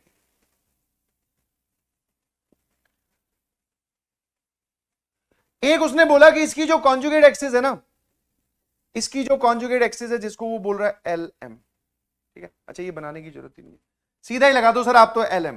यहां पर एक पॉइंट है L और यहां पर एक पॉइंट है M, और आपको सभी को पता होगा कि इस टाइप के हाइपरबोला में कॉन्जुगेट एक्सिस के जो पॉइंट्स लिए जाते हैं वो होते हैं बेटा 0, B, और ये वाला पॉइंट हो जाएगा 0, -B, ठीक है। उसने बोला subtends an angle of 60 degree at one of its vertices, ठीक है, वन ऑफ दिस वर्टिसेस, और उसको बोल रहा है N, तो मैंने ये वाला पॉइंट मान लिया N, और ये वाला पॉइंट हो जाएगा A, 0। अगर ये 60 डिग्री सबटेंड कर रहा है, अगर ये 60 डिग्री सबटेंड कर रहा है, तो भैया ये वाला जो नेट एंगल आपको दे रखा है, this complete angle is 60 degree. By symmetry आप बोल सकते हो सर ये वाला एंगल इज 30 डिग्री, है ना? अरे पूरा एंगल 60 डिग्री, बाय सिमेट्री आप बोल सकते हो सर आधा आधा, बिल्कुल हाँ, क्योंकि ये और ये बराबर है, ये 90 डिग्री है। एक और चीज दे रखी है, the area of triangle LMN is √3, ठीक है। फटाफट आप मुझे एरिया ऑफ ट्राइंगल LM और N बताओगे क्या? जी बिल्कुल बता देंगे सर। एरिया में बेस कितना है? Half, base is BB that is 2B, into height ये कितना है A, और ये वैल्यू दे रखी है उसने 4√3, तो सर ये और ये कैंसिल कर दिया, a इंटू बी बराबर 4√3 आ गया। एक चीज हाँ है ना, a इंटू बी बराबर कितना आ गया 4√3। बहुत ही बेसिक सवाल है, बहुत ही बेसिक, क्लास नोट से भी हल्का। सर एक इस राइट एंगल ट्राइंगल में आप tan थीटा कुछ लगा दो। मैंने कहा ठीक है भाई। कैसे? बोले सर ये वाली जो दूरी है ये दूरी है b, और ये वाली जो दूरी है ये दूरी है a। तो अगर किसी भी एक राइट एंगल ट्राइंगल में छोटे वाले में tan 30 डिग्री की वैल्यू पूछता हूं तो perpendicular upon base that is b upon a। tan 30 degree is 1/√3, b upon a की वैल्यू आ गई। सर क्या पूछा है? एसेंट्रिसिटी, कॉन्जुगेट एक्सिस की length, distance between foci, length of latus rectum. ये भी कोई पूछने वाली बात है? कुछ लोग बोलेंगे सर काय का धत, हमें तो नहीं आता, पूरा बताओ। अरे एसेंट्रिसिटी क्या होती है बेटा? हाइपरबोला है तो 1 + b² upon a²। Sir b upon a की वैल्यू ये है तो 1 + 1/3 दैट इज 4/3। इसका root is 2 upon √3। 2 upon √3 eccentricity है। हाँ बचपन में ऐसा होता था ना, मैच करते थे, मैच दी कॉलम। यहां पे सर अलग अलग कलर लिख दिए और यहां पे उनके चित्र बना दिए। पीजन पैरट, कैरेट पटैटो, यहां पर 4 मिलाओ, बस वही है, ये सेम वही है, बस पीजन पैरट की जगह कैरेट पटैटो की जगह ये सब आ गए। ये भयंकर दिख रहे, कुछ नहीं है भाई, काम खत्म। अच्छा फिर sir length of conjugate axis पूछा है, मतलब b की वैल्यू पूछना चाह रहे हैं भाई साहब। अच्छा बताना जरा b कितना है बे? सर b है √a अपॉन √3। तो b की जगह अगर मैं a अपॉन √3 लिख लूं, a अपॉन √3, अच्छा ठीक है ना, b की जगह मैं a अपॉन √3 लिख रहा हूं, ठीक है भाई। तो a² बराबर आ गया 4 × 3 12। तो a² की वैल्यू आ रही है बेटा 4 × 3 12, है ना। a की वैल्यू आ जाएगी √12 दैट इज 2√3। b की वैल्यू कितनी आ जाएगी? इसकी जो रूट होता है 2√3 अपॉन यहां पर एक √3 था। b की वैल्यू 2 आई, b² हो जाएगा 4। लेंथ ऑफ कॉन्जुगेट एक्सिस पूछ रहा है 2b इनमें से 4। Length of conjugate axis is 2b, वो हो गया 4। बहुत बढ़िया। डिस्टेंस बिटवीन द फोकाई, एक बार बताओ what is distance between the foci? दोनों फोकस के बीच की डिस्टेंस क्या होती है, जल्दी से बता दो। सर दोनों फोकस के बीच की दूरी होती है 2ae। 2 ये रहा, a की वैल्यू पूरी बताऊंगा मतलब सॉरी 2 × √3 एंड e कितना है? एसेंट्रिसिटी कहां पे थी भैया इसकी? सर ये थी 2 upon √3, 8। Wow, distance between the foci, ये यहां पर इसका जवाब निकाला है, correct answer is 8। The length of latus rectum, wow ये तो जरूर बताऊंगा। लेंथ ऑफ लेटस रेक्टम हो जाएगा बेटा 2b² अपॉन a। तो 2b² कितना है? सर इसका स्क्वायर हो जाएगा 4 अपॉन a कितना है? 2√3, so that is 4 upon √3। a की बचा सर, कैलकुलेट करने की जरूरत नहीं थी, काम खत्म। This is very easy to understand, basic questions of class notes, in fact very basic. Sir एसिडिक तो अब आया है, पढ़िए, ये भी आसान है, कुछ नहीं। तांडव कर रहा है तो क्या दिक्कत है, अभी इसका तांडव खत्म कर देंगे। पहले एक्स्ट्रा स्लाइड ऐड कर लूं। हाँ जी। 2 straight lines each of which is tangent to both circle and parabola. Circle standard वाला है जिसका सेंटर है ओरिजिन, रेडियस है 1 अपॉन √2, और पैराबोला भी स्टैंडर्ड वाला है। चलिए जी स्टार्ट करें। हाँ सर, डायग्राम बड़ा जरूरी होता है। छोटू सा सर्कल बना लो क्योंकि रेडियस इसकी छोटी है बेचारे की। हाँ, और सर एक बना लो पैराबोला, y² बराबर 4x। कितने लोगों को याद आया सर ऐसा सवाल एक कॉपी में करवाया है आपने, और आपने तो उसमें और भी चीजें पूछी थी, एरिया वेरिया उसने सस्ते में निपटा दिया, ध्यान रखना। ठीक है, अब वो बोल रहे हैं कि 2 टेंजेंट्स हैं, दोनों पर टेंजेंट है, वापस सिमेट्री का प्रयोग करते हैं, मतलब 2 टेंजेंट्स हैं और वो दोनों पर टेंजेंट्स हैं, तो मतलब सर कॉमन टेंजेंट्स की बात कर रहा है क्या? है ना, बिल्कुल सर, बिल्कुल कॉमन टेंजेंट्स की ही बात कर रहा है भाई। ठीक है, मेरे ख्याल से आप समझ गए कि ये इस पॉइंट पे टेंजेंट है, ये इसको टच कर रही है, ये यहां पर टच कर रही है, और ये यहां पर टच कर रही है, और ये जो कॉमन टेंजेंट है two lines which are common tangent to this, these two lines intersect at point Q. कहां पर काट कर रही है भैया एक दूसरे को? पॉइंट Q पर. बहुत बढ़िया. आ जाओ आगे चलते हैं. Consider the ellipse with center at origin and whose semi major axis is OQ. अब मैं इसके अंदर इलिप्स नहीं बना रहा हूं. हाँ, अलग से डायग्राम अगर आप देखना चाहते हो तो अलग से डायग्राम ऐसा बन जाएगा. अलग से जो डायग्राम आप देखना चाह रहे हो वो ऐसे बना देता हूं ताकि सर कोई कंफ्यूजन ना हो. अरे महाराज कहां से आ जाते हैं. ठीक है. हाँ, इसको बोल रहा है O, ये सेंटर है. Semi major axis is OQ, ये वाली दूरी. सेमी मेजर एक्सिस की दूरी बेटा A होती है. ठीक है. चलिए फिर क्या बोल रहा है? And the minor axis of the ellipse is √2. Minor axis of the ellipse, minor axis complete, ना कि सेमी माइनर, पूरी कंप्लीट. ठीक है. तो पूरी की लेंथ √2 है सर. इतनी की लेंथ होती है B और √2 का आधा इज 1/√2. Complete length is √2. कोई परेशानी है? No sir. आ जाओ, क्या बोल रहा है? Then which of the following eccentricity, length of latest rectum, eccentricity, length of latest rectum, area of the region bounded. मतलब सर इलिप्स की इक्वेशन पूछ रहे, काम खत्म. अब मैंने आपसे एक चीज पूछी, ध्यान सुनिएगा प्लीज. ये वाला जो पैराबोला है इसकी इक्वेशन है y² = 4x. कॉमन टेंजेंट के बारे में आपको क्या बताया गया है? सर हमें तो ये बोला गया है कि टेंजेंट लिखो स्लोप फॉर्म में, a की वैल्यू 1 है ना. मतलब दो अलग अलग कर्व्स पे अगर आपको कॉमन टेंजेंट निकालनी है तो दोनों पे टेंजेंट लिखो और दोनों को कंपेयर कर दो to get the value of m. मैंने कहा ठीक है भाई. अच्छा, ये स्टैंडर्ड वाला है. इस पे स्लोप फॉर्म में tangent is y = mx ± r. इसकी रेडियस कितनी है बेटा जी? इसकी रेडियस है 1/2, नहीं 1/√2, बिकॉज वहां पे 1/2 का स्क्वायर लिखा हुआ है. हर एक पॉइंट पे छोटी से छोटी गलती पकड़नी है. r√1 + m². ऑन कंपेयरिंग मुझे पता चला, ऑन कंपेयरिंग दोनों को सेम बना दो, कंपेयर कर दो. इसका कांस्टेंट पार्ट है 1/m और इसका कांस्टेंट पार्ट है ±1 + m²/√2. जैसे ही मैं दोनों तरफ स्क्वायर करता हूं तो मुझे मिलता है 1/m² बराबर 1 + m²/2. और जब मैं इसमें क्वाड्रेटिक बनाने की कोशिश करता हूं तो भाई साहब ये लिखा हुआ है m² यहां जाएगा तो दिस इज m² + m⁴. जल्दी से बताइएगा प्लीज. सर ये हो जाएगा m⁴ + m² - 2 = 0. जैसा कि आप देख पा रहे हैं, यस इसके दो फैक्टर्स आते हैं बेटा, है ना. और यहां से सर ये वाला फैक्टर तो कभी 0 हो नहीं सकता. m² कभी -2 के बराबर होगा नहीं. तो यहां से m² आ गया प्लस माइनस, या m² आ गया 1 के बराबर, m आ गया +-1.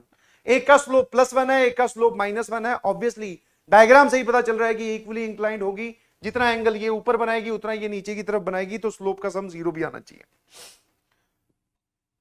लाइन की इक्वेशन क्या बन जाएगी? What is the equation of line? Sir y = m की जगह +1 रख दो या -1 रख दो. मैंने +1 रख दिया. ठीक है. -1 पे दूसरी लाइन की मिल जाएगी इक्वेशन. मैं आपसे पॉइंट Q जानना चाह रहा हूं. सर पॉइंट Q वो वाला पॉइंट है जहां पर ये लाइन x एक्सिस को इंटरसेक्ट करेगी. y की वैल्यू 0 पुट की तो दिस इज -1, 0. सर ये वाली दूरी आ गई -1, 0. तो आपको साफ साफ दिखाई दे रहा होगा ये वाली दूरी है 1, तो a बराबर हो गया 1, b की वैल्यू होगी 1/√2. क्या पूछ रहे हैं भाई साहब? सर एक तो एसेंट्रिसिटी, एक लेंथ ऑफ लेटेस्ट रेक्टम. फटाफट एसेंट्रिसिटी कैसे निकालेंगे? Sir eccentricity is 1 - b² / a². ठीक है. तो this is 1 - ½ that is 1/2. Eccentricity की वैल्यू 1/2 नहीं है, एसेंट्रिसिटी की वैल्यू 1/√2 है. तो 1/√2, 1/2, काम खत्म sir. 1/√2 is the correct. But sir latus rectum की लेंथ भी लिख लेते, क्या पता ये वाला ऑप्शन पूरा ही गलत हो जाए. ठीक है, इतना रिस्क नहीं लेते. तो LR की जो लेंथ हो जाएगी दैट इज 2b² / a. फटाफट बताइएगा what is b²? That is 1/2 और a कितना है? That is 1. सर ये पूरी लेंथ आ रही है 1. तो length of latest rectum is 1. Option A is 100% correct, कोई दिक्कत नहीं है. तो इन दोनों में से तो सर ऑप्शन ए हो गया. अब सी और डी की बात करते हैं. Area of the region bounded by the ellipse and the line this and this line. अच्छा, इलिप्स ये वाला और एरिया ऑफ द रीजन. ओ, ये वाला जो पार्ट है मेरे ख्याल से इसमें इंटीग्रेशन लगाना पड़ेगा यार. हाँ ठीक है। और अगर आपसे अभी ये नहीं सॉल्व हो तो कोई बात नहीं, कोई इश्यू नहीं है, क्योंकि जब आपके सामने पेपर आता है तो पेपर ये सोच के दिया जाता है कि आपने क्लास 12th भी पढ़ रखी है। ठीक है जी, पेपर क्या सोच के दिया जाता है बेटा जी, आपने क्लास 12th भी पढ़ी हुई है। 2 लाइंस की बात कर रहा है भाई साहब, एक ये वाली लाइन x बराबर 1, एक x बराबर 1/√2।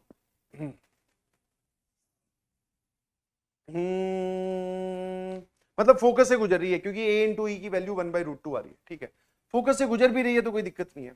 इन दोनों लाइंस के बीच में मतलब हमें सर ये वाला एरिया कैलकुलेट करना है। कौन से वाला एरिया? ये वाला, दोनों लाइंस के बीच में और इलिप्स के बीच में। बाय सिमेट्री आप बोल सकते हो, अगर एक पोर्शन के एरिया को ए बोला जाए तो required area is 2a, required area is 2a, because जितना ऊपर बनेगा उतना ही नीचे, तो हमसे 2a पूछा जा रहा है। नाउ मेरी आपसे रिक्वेस्ट है, दरख्वास्त है कि इसको आगे ना सॉल्व करें, बिकॉज इलिप्स की इक्वेशन क्या होगी भाई साहब, x square upon a square plus y square upon b square बराबर 1। मतलब आप इक्वेशन ऑफ इलिप्स बोल सकते हो x square plus 2y square बराबर 1। ए स्क्वायर और बी स्क्वायर की वैल्यू देख लेना, मैंने ठीक लिखी है ना? हाँ सर बिल्कुल सही। नाउ यहां से y को अकेला करूं, बिकॉज आपको अपर कर्व की इक्वेशन जाननी पड़ेगी, और आपने बताया था सर जब आप प्लस माइनस साइन लगाते हो, y को अकेला करते हो, तो ये वाली चीज आ जाएगी पूरी।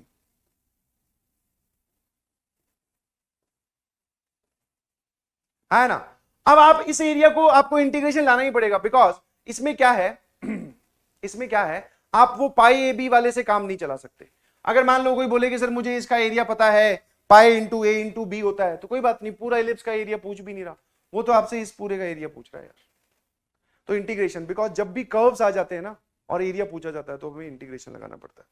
तो मैं लिख देता हूं, ऑल्दो आपसे ये अभी नहीं सॉल्व होगा, ये कक्षा 12वीं का पार्ट है, ध्यान रखिएगा प्लीज।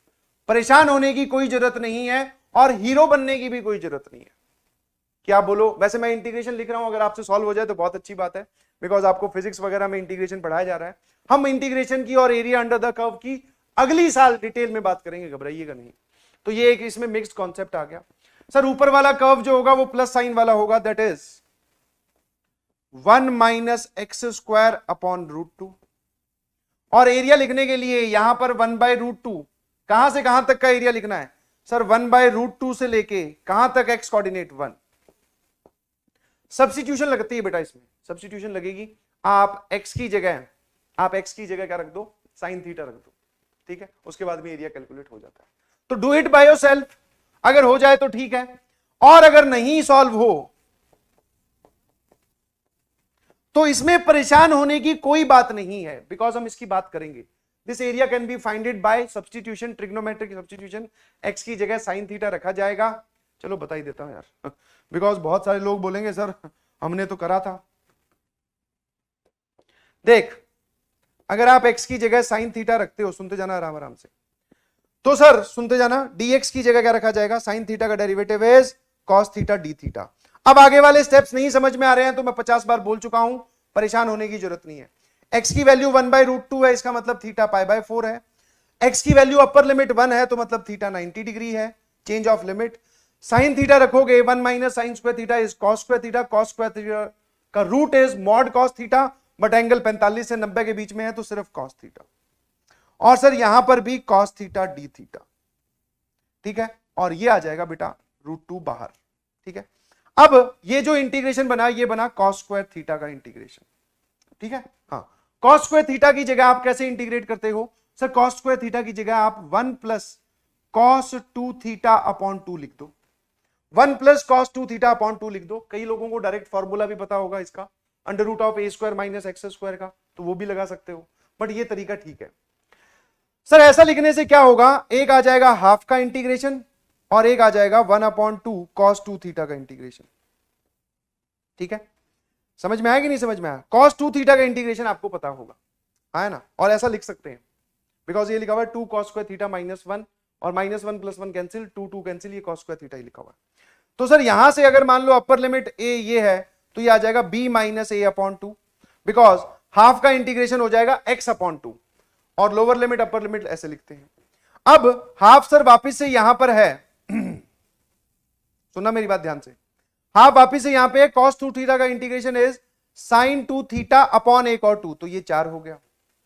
और यहां पर आप लिख रहे हो π/4 और π/2, π/2 रखोगे तो ये हो जाएगा 0 और ये हो जाएगा -1, ठीक है। अपर लिमिट में π/2 रखी थीटा की जगह, ये हो जाएगा sin π that is 0। Lower limit में रखा sin 90 डिग्री 1, तो upper limit minus lower limit 0 - 1 is -1/4। तो जरा ध्यान सुनना इस पूरे का जवाब, सर ये आ गया √2 पहले से था, b माइनस ए, b कितना है π/2 माइनस ए कितना है π/4, 90 में से 45 गया सर π/4, और पहले से कौन बैठा है यहां पर एक 2 दैट इज 2, ये 2 किस वजह से आया, इस 2 की वजह से, और सर -1/4 ये रहा, ठीक है जी। इसको ध्यान से देखोगे तो बेटा ये π/8 -1/4 लिखा हुआ, π/8 -1/4 लिखा हुआ है। एलसीएम लोगे तो ये आ जाएगा π-2/8, कितना आ जाएगा π-2/8, बस काम खत्म। ये हमारे पास एरिया आया, ठीक है। तो √2 π-8/2, √2 π-8/2, मैंने कुछ गड़बड़ की है नहीं, मैं कुछ गलत बोल रहा हूं शायद, हाँ सर ये यहां पर 8 है तो इसको उड़ा दो ना, ये हो जाएगा 4√2, मैंने कहा ठीक है भाई, π-2/4√2, π-2/4√2, ऑप्शन सी इज करेक्ट, ए और सी करेक्ट हो गया, ठीक है। और अगर आपसे वापस बोल रहा हूं रिपीटेडली, अगर आपसे ये एरिया वाला पार्ट नहीं आपको सॉल्व करना आया है तो बिल्कुल परेशान होने की जरूरत नहीं है बेटा, पढ़ाया जाएगा, तसल्ली से बताया जाएगा। और मैं ये भी नहीं बोल रहा हूं कि आपको फिजिक्स में बता दिया गया तो आप इसको सॉल्व कर लो, नहीं जी, फिजिक्स का अलग कंसर्न है, मैथ्स का अलग है, हम डिटेल में बात करेंगे एरिया अंडर द कर्व की, ठीक है। तो π-2/4√2, ठीक है जी, बहुत बढ़िया। चलिए आ जाइए, जेईई एडवांस 2019 का सवाल आपकी कंप्यूटर स्क्रीन पर ये रहा, और मुझे फटाफट इसका जवाब चाहिए। सर इसको बोलते हैं बवाल सवाल, इसमें बनेगी, इनफैक्ट ये भी आसान है, बस आप चीजों को पहचानना सीख जाओगे तो मजे आ जाएंगे। आप देख रहे हो ऐसा करते हैं भैया वो, और कुछ नहीं करते और तुम्हारे मन के साथ खेलते हैं, समझ में आया। हाँ, पहली चीज तो ऐसी, मतलब एक बार आप इस पूरे सेशन को एनालाइज करोगे तो यू विल फाइंड, क्या ऐसी कोई खतरनाक चीज सामने निकल के आई जिसको याद रखना, जिसको सॉल्व करना और जिसके बारे में ध्यान देना बहुत मुश्किल था। और इनफैक्ट मैं जो सवाल उठा के लाया हूं ये जेईई एडवांस के टफ वाले हैं, ऐसा नहीं है कि जेईई एडवांस में इतने ही सवाल आए सर, 2020 और 2021 के सवाल आप लाई नहीं हो, 2020 और 21 के सवाल मैं चाहता हूं आप खुद करें। दूसरी बात, इसके अलावा बहुत सारे क्वेश्चंस हम ड्यूरिंग द लेक्चर सॉल्व कर चुके हैं, आपने ध्यान दिया कि नहीं दिया मुझे नहीं पता, हाँ समझ में आया। इसके अलावा जो और बचे, जो आपको और देखने थे वो ये लो, मुझे तो एक भी सवाल में थोड़ा सा भी कुछ दम नहीं लगा सिवाय इसके, ये और देख लो भाई। क्या ऐसा define the collection E1 E2 E3 of ellipses and R1 R2 R3 of rectangle as follows. वो E1 E2 E3 इनको तो इलिप्स को ऐसे बोल रहा है, R1 R2 R3 कुछ रेक्टेंगल्स है। E1 आपके सामने बना हुआ है, E1 आपके सामने बना हुआ है, मैं E1 की बात करना चाह रहा हूं।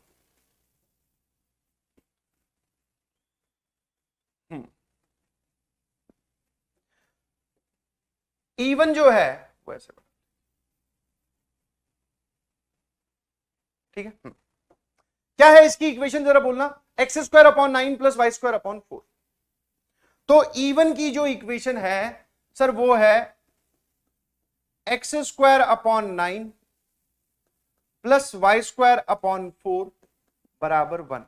नो नीड टू से आपको ए और बी दिखाई दे रहे हैं क्या, हाँ सर A3 है B2 है, बहुत बढ़िया। R1 की बात करते हैं, rectangle of largest area with sides parallel to axes inscribed in E1। आपने एक सवाल थोड़ी देर पहले इस सेशन में किया था जिसमें इलिप्स के बाहर एक रेक्टेंगल बनाया गया था, उस केस में इलिप्स रेक्टेंगल जो है वो इलिप्स को इंस्क्राइब कर रहा था, या ellipse is inscribed in the rectangle. अब की बात, rectangle is inscribed in the ellipse, मतलब रेक्टेंगल अंदर बनेगा और उसकी साइड्स पैरेलल टू एक्सेस होनी चाहिए, इंस्क्राइब्ड अंदर होना चाहिए, मतलब उसके चारों कोने इलिप्स पे लाई करने चाहिए, उसका एरिया मैक्सिमम होना चाहिए। ठीक है भाई, क्या तैयार हैं आप? है तैयार हम। ओ वाह, ये ठीक है। ये है R1, ठीक है, ये भाई साहब है E1, ये है R1। सर इसका एरिया मैक्सिमाइज करना है, पहली चीज तो साइड्स पैरेलल टू एक्सेस है। सर आपने ये वाला रेक्टेंगल क्यों नहीं बनाया? ये भी तो हो सकता था भैया, इसकी sides parallel to coordinate axes नहीं है, उसने बोल रखा है साइड पैरेलल टू एक्सेस, ठीक है। अब मैं एरिया मैक्सिमाइज करने की बात करता हूं। एक बात बता, इस इलिप्स E1 पे कोई भी पॉइंट लेना हो जो इस प्रकार का दिखाई दे रहा है, अभी थोड़ी देर के लिए मैं इसको ए स्क्वायर बोल रहा हूं और अभी थोड़ी देर के लिए मैं इसको बी स्क्वायर बोल रहा हूं। तो अगर मुझे कोई भी पॉइंट लेना हो तो मैं बोलूंगा a cos theta and b sine theta, ठीक है जी। हाँ सुनते जाना मेरी बात। What is area of R1? Sir अगर आपने ये a cos theta b sine theta ellipse के ऊपर लाई किया है तो ये वाली जो डिस्टेंस है ये है बी साइन थीटा, ये पूरी डिस्टेंस हो जाएगी 2b साइन थीटा। ये वाली जो डिस्टेंस है सर ये है ए कॉस थीटा, पूरी डिस्टेंस हो जाएगी 2a कॉस थीटा। तो अगर आप एरिया लिखना चाहते हो तो 2a cos theta into 2b sine theta is the area. Sir जिसको आप बोल सकते हो 2 इंटू ए इंटू बी, एक 2 मैंने यहां रखा, एक 2 साइन थीटा कॉस थीटा के साथ इस्तेमाल करते हुए इसको लिखा साइन 2 थीटा। ये हमारे पास एरिया आ गया। अब अगर आप इसको मैक्सिमाइज करना चाहते हो, एक बात बताओ, इसमें से कौन सी चीज आप बदल सकते हो? A and B are already fix, 3 और 2 हैं, इनको तो बढ़ाने से रहे कि आप ए और बी बढ़ा दो। सर सिर्फ साइन 2 थीटा को मैक्सिमाइज कर सकते हैं। साइन 2 थीटा की मैक्सिमम वैल्यू इज 1, है ना? तो ये कितना आ गया? 2ab। ये मैक्सिमम एरिया है, ध्यान रखना, दिस इज मैक्सिमम एरिया, है ना? तो 2ab। अच्छा, जब आपने इसको मैक्सिमाइज किया तो साइन 2 थीटा को आपने 1 बोला, थीटा को आपने कितना बोला? थीटा को जब मैं पूछता हूं थीटा को कितना बोला तो थीटा बोल देते 90 डिग्री। नहीं भाई साहब, थीटा देख कहां रखा हुआ है, 2 के साथ। सर 2 थीटा बराबर 90 डिग्री, थीटा बराबर पाई बटे 4 बोला। समझ में आया? थीटा क्या बोला? पाई बटे 4। अब तू मुझे एक बात बता छोटी सी, जब इसको मैक्सिमाइज करोगे तब ये पॉइंट क्या बन जाएंगे? सर थीटा को पाई बटे 4 होना पड़ेगा, मतलब ये point a upon root 2 comma b upon root 2, है ना? मैक्सिमाइज के केस में a upon root 2 comma b upon root 2। आगे बढ़ते हैं भैया, ठीक है। अब En जो है वो इलिप्स है of largest area inscribed in R-1, Rn-1। मतलब अब ये लिखने का तरीका, अगर मैं इस बात को सिंपल क्लास में ये बोलता तो अब मैं इसको ऐसे बोलता कि अब आप एक काम करो, इसके अंदर एक और इलिप्स बना दो, फिर उसके अंदर एक और रेक्टेंगल बना दो, फिर उसके अंदर एक और इलिप्स बना दो, फिर उसके अंदर एक और रेक्टेंगल बना दो, चलने दो ऐसे, और इनकी काउंटिंग ऐसे चलने दो, E1, E2, E3, E4, E5 अंदर की तरफ, ठीक है सर। बट इसको वो क्या बोल रहा है, मेरी बात ध्यान सुनिएगा। एक इलिप्स ये वाला is the largest of largest area inscribed in R-1। मतलब अगर आप E2 जानना चाह रहे हो तो आप n की वैल्यू 2 रखोगे, n की वैल्यू यहां पे 2 रखोगे तो ये क्या बन जाएगा? R1। n की वैल्यू 1 से बड़ी ही रखनी है, तो R1 के अंदर सबसे बड़े एरिया वाला इलिप्स बनाना है, और R1 आपको दिखाई दे रहा है बेटा, R1 यही तो है, इसके अंदर सबसे बड़े एरिया वाला इलिप्स वो यही होगा क्या? खुद सोच, इसके अलावा कोई और हो सकता है जिसका एरिया सबसे ज्यादा हो? No sir. इनफैक्ट आप इस चीज को मैक्सिमाइज वगैरह वो भी कर सकते हो, क्योंकि अगर आपको सबसे बड़ा इलिप्स बनाना है तो सर आपको बड़े वाली side as a major axes, छोटे वाली side as a minor axes use करनी पड़ेगी, ठीक है। इसके पॉइंट क्या थे? a upon root 2 comma b upon root 2। सुनना जरा ध्यान से मेरी बात। हाँ सर, मतलब सर ये वाली जो दूरी है this is a upon root 2, और ये वाली जो दूरी है this is b upon root 2। E2 की इक्वेशन तैयार, क्योंकि ये हो गया इस नए इलिप्स के लिए a का काम करेगा, ये b का काम करेगा। कितने लोगों को E2 की इक्वेशन दिखाई दी भाई साहब? X square upon semi minor axes E1 के लिए a थी, E2 के लिए a अपॉन रूट 2 होगी।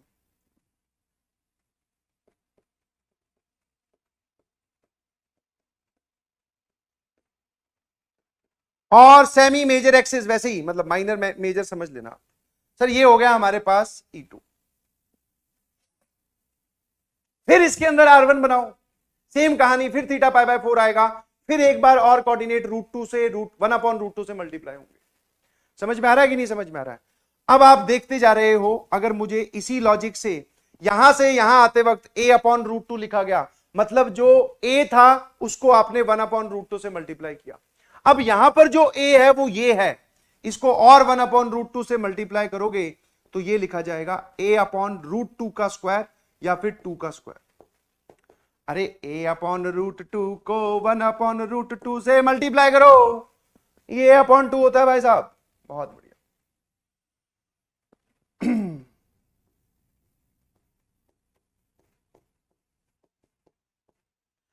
ऐसे ही मुझे En लिखना है ऑब्जर्वेशन के बेसिस पर। बस हमने E1 निकाला, E2 निकाला, उसके बाद में देख लिया सर A और B जो है ना इसके, वो 1/√2 से मल्टीप्लाई होते जा रहे हैं। यहां पे था A केवल, यहां पे a/√2, a/2, अगला क्या आएगा a/2√2। तो अगर मुझे इसको जनरलाइज करना हो, तो यहां पर A देख लो, हाँ जो चीज नहीं बदल रही उसको तो मैं एज इट इज रख रहा हूं, देख ले आराम से। अगर मैं पहले वाले को देखूं, यहां से स्टार्ट करूं तो √2 की पावर है 1, यहां पर है √2 की पावर 2, यहां पर अगले में E4 लिखेगा तो √2 की पावर 3 आएगा। तो मतलब जो आप लिख रहे हो उसमें √2 की पावर 1 कम जा रही है।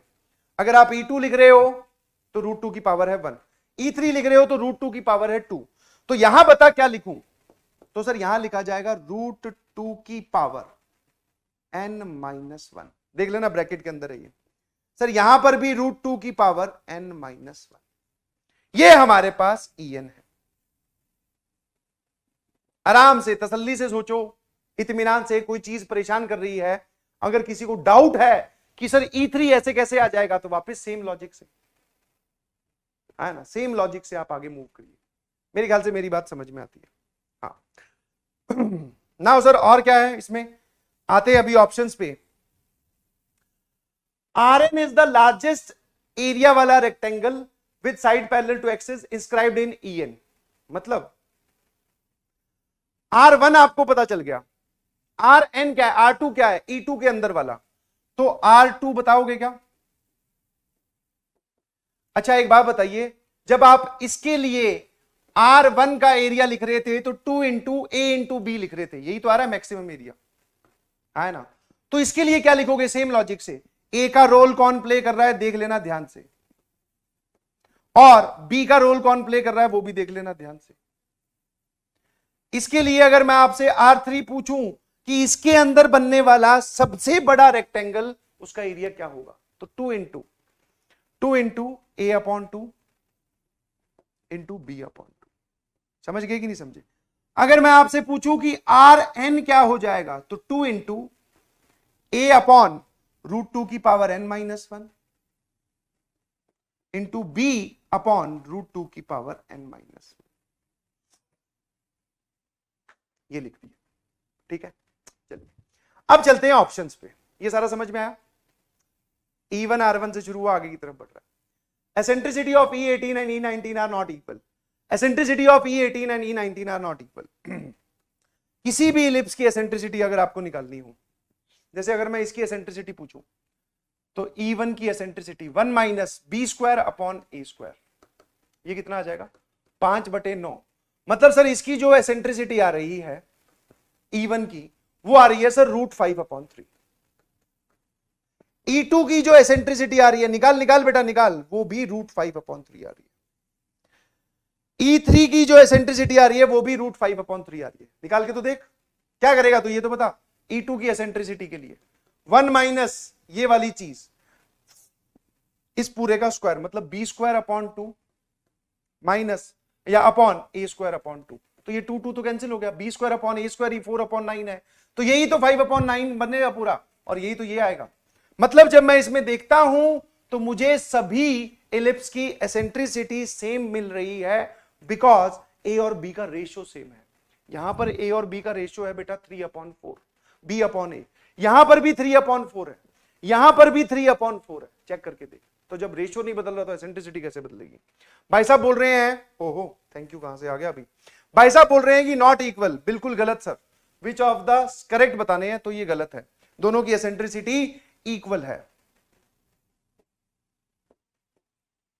सभी की एसेंट्रिसिटी क्या है? बराबर। The length of latest rectum of E9 is, एक बार बता E, अरे कहां गया, किधर गया? अगर तूने EN लिख लिया तो एसेंट्रिसिटी या लेंथ ऑफ लेटेस्ट रेक्टम तो लिख ही सकता है। चलो मैं आपको लिख के दिखाता हूं, ऐसे नहीं बनेगी बात। अच्छा एक काम दिख रहा है आपको, बी स्क्वायर तो ये पूरा हो गया अपॉन ए ये हो गया, ठीक है, ध्यान सुनेंगे, क्योंकि सर जब हम एसेंट्रिसिटी लिखते हैं तो फॉर्मूला होता है 2b² अपॉन ए। बी स्क्वायर का मतलब वाई स्क्वायर का पूरा डिनोमिनेटर, ए का मतलब एक्स स्क्वायर के नीचे जिसका स्क्वायर लिखा हुआ है केवल वो। तो मैंने आपसे पूछा व्हाट इज, डर तो नहीं रहे हो ना? अरे सर कैसी बात कर दी, सारी चीजें एक्सप्लेन की गई है, ध्यान रखना, बार बार अगर आपको डर लगे तो ध्यान रखना। Latus rectum of nth ellipse, क्या लिखोगे सर? ये पूरा उठा के लाना है, ये क्या लिखा हुआ है? b अपॉन √2 की पावर n-1 का होल स्क्वायर अपॉन में, अच्छा यहां पे एक 2b आएगा, 2b² अपॉन a कितना है? a अपॉन √2 की पावर n-1। अब इसको ध्यान से देख यार, ध्यान से मेरी बात ध्यान सुनना, बिल्कुल घबराना मत। सर ये 2 एज इट इज, ऊपर b² है एज इट इज, यहां पर सर जरा देखना ये a अकेला है, फिर मैंने पूछा इस पूरे को और इसकी पावर ये वाली उड़ा दो, क्यों? क्योंकि इस पे लगेगा स्क्वायर, इस पे लगेगा स्क्वायर, ये स्क्वायर इस पे बटेगा, और जब इस पे स्क्वायर लगेगा तो नीचे तो एक ही बार प्रेजेंट है, तो यहां कितना आ जाएगा? √2 की पावर n-1। ये nth इलिप्स की लेटेस्ट रेक्टम है। तो अगर मैं आपसे पूछूं what is latus rectum of 9th ellipse, तो भैया यहां पे 9 वैल्यू पुट कर दो, और आप सभी जानते हैं b² है बेटा 4, a है 3, और आपने √2 की पावर 9 पुट की तो वो हो जाएगा √2 की पावर 8, मतलब n की वैल्यू आपने 9 पुट की तो एक कम रखना है n-1। ठीक है सर, ये जरा बोलना कितना हो गया? सर ये ऊपर लिखा हुआ है 8 और √2 की पावर 8 मतलब 2 की पावर 4, 16 3 48, 16 × 3, सर ये आ रही है 1/6, कैंसिल करने के बाद में ऑप्शन देख लेते हैं, बिल्कुल सही। Length of latest rectum of 9th ellipse is 1/6। मेरे ख्याल से आपको ये समझ में आया होगा, ये पूरा और ये स्क्वायर के अंदर वाला वही सर 2 से मल्टीप्लाई कर दो, दोनों का रेशियो ले लो, वही होता है। अब वो 9th की पूछ रहा है तो n की वैल्यू 9 पुट करनी है, 15th की पूछता तो n की वैल्यू 15 पुट करनी है। बहुत बढ़िया, और चलते हैं सर अगले ऑप्शंस पे। इसको एक बार रुको, इस पे आ जाओ। Distance between focus, distance of focus from the center of the ellipse, distance between, distance of, अच्छा distance of focus from the center of E9। अच्छा सर संभाल लोगे क्या? एक बात बताओ, डिस्टेंस बिटवीन फोकस क्या होता है? What is distance between focus and centre of A ellipse? Centre और फोकस के बीच की डिस्टेंस पूछिए ना। हाँ सर, a × E। अच्छा तो डिस्टेंस ऑफ, जो भी डिस्टेंस है वो हमारे हिसाब से कितना हो जाएगा सर? a है भाई साहब, ये सिर्फ जिसका स्क्वायर लिखा हुआ है, a अपॉन √2 की power n-1 into E sir √5/3 सबकी है। अच्छा a की वैल्यू भी 3 है, सबको पता है, तो ये और ये गया। अब ये वो चीज किसके लिए पूछ रहा है? वो 9th वाले के लिए पूछ रहा है, तो n की वैल्यू 9 पुट कर दे। तो जैसे ही मैं इसमें n की वैल्यू 9 पुट करता हूं, ये ध्यान रखना ये 3 उड़ा दिया है, ऊपर बचा √5 और नीचे से √2 की पावर 8, n की वैल्यू 9 पुट करने के बाद में दैट इज 16, √5/16 आ रहा है ना? और वो बोल रहा है √5/32, एब्सोल्युटली रॉन्ग। तो a और d तो रॉन्ग हो गया सर, मल्टीपल करेक्ट है तो b और c सही कर देते हैं, आगे बढ़ते हैं। अबे भाई ऐसे ऐसे सवालों में गलत करने पे -2 भी मिलता है। जेई वाले एकदम सांस नहीं आ रहा सर, छोड़ो छोड़ो, फिर छोड़ते हैं, ध्यान सिर्फ डराते नहीं है। अब वो बोल रहा है कि एरिया ऑफ, ये आर जो एन है ना, ये सफिक्स में लिखा हुआ, लोअर सफिक्स है, कि एन की वैल्यू 1 से लेके एन तक सारे रेक्टेंगल्स का एरिया अगर मैं जोड़ूं तो उसका जवाब 24 से कम आएगा। ठीक है, सारे रेक्टेंगल्स का एरिया बेटा ये लिखा हुआ 2ab, ये रहा ये रहा। तो मैं आपसे जानना चाहूंगा कि इसका क्या मतलब है। वहां पे जो लिखा हुआ है एन की वैल्यू 1 से लेके कैपिटल एन आर एन, मतलब सर वो बोल रहा है R1 plus R2 plus R3 ये Rn तक है ना, मतलब वो किसी पर्टिकुलर नंबर तक रुक गया। एक काम करो, तुम इंफिनिटी तक कैलकुलेट करके दिखाओ मुझे। हाँ, इंफिनिटी तक कैलकुलेट करके दिखाओ। सर पहले वाले रेक्टेंगल का जो एरिया है वो है 2ab, दूसरे वाले रेक्टेंगल का एरिया है sir 2ab upon 2, √2 into √2, 2ab upon 2। Sir तीसरे वाले रेक्टेंगल का जो एरिया है दैट इज 2ab अपॉन 4। बस इतना बहुत है। बहुत है बोलती सर, थैंक यू वाली स्लाइड आ गई।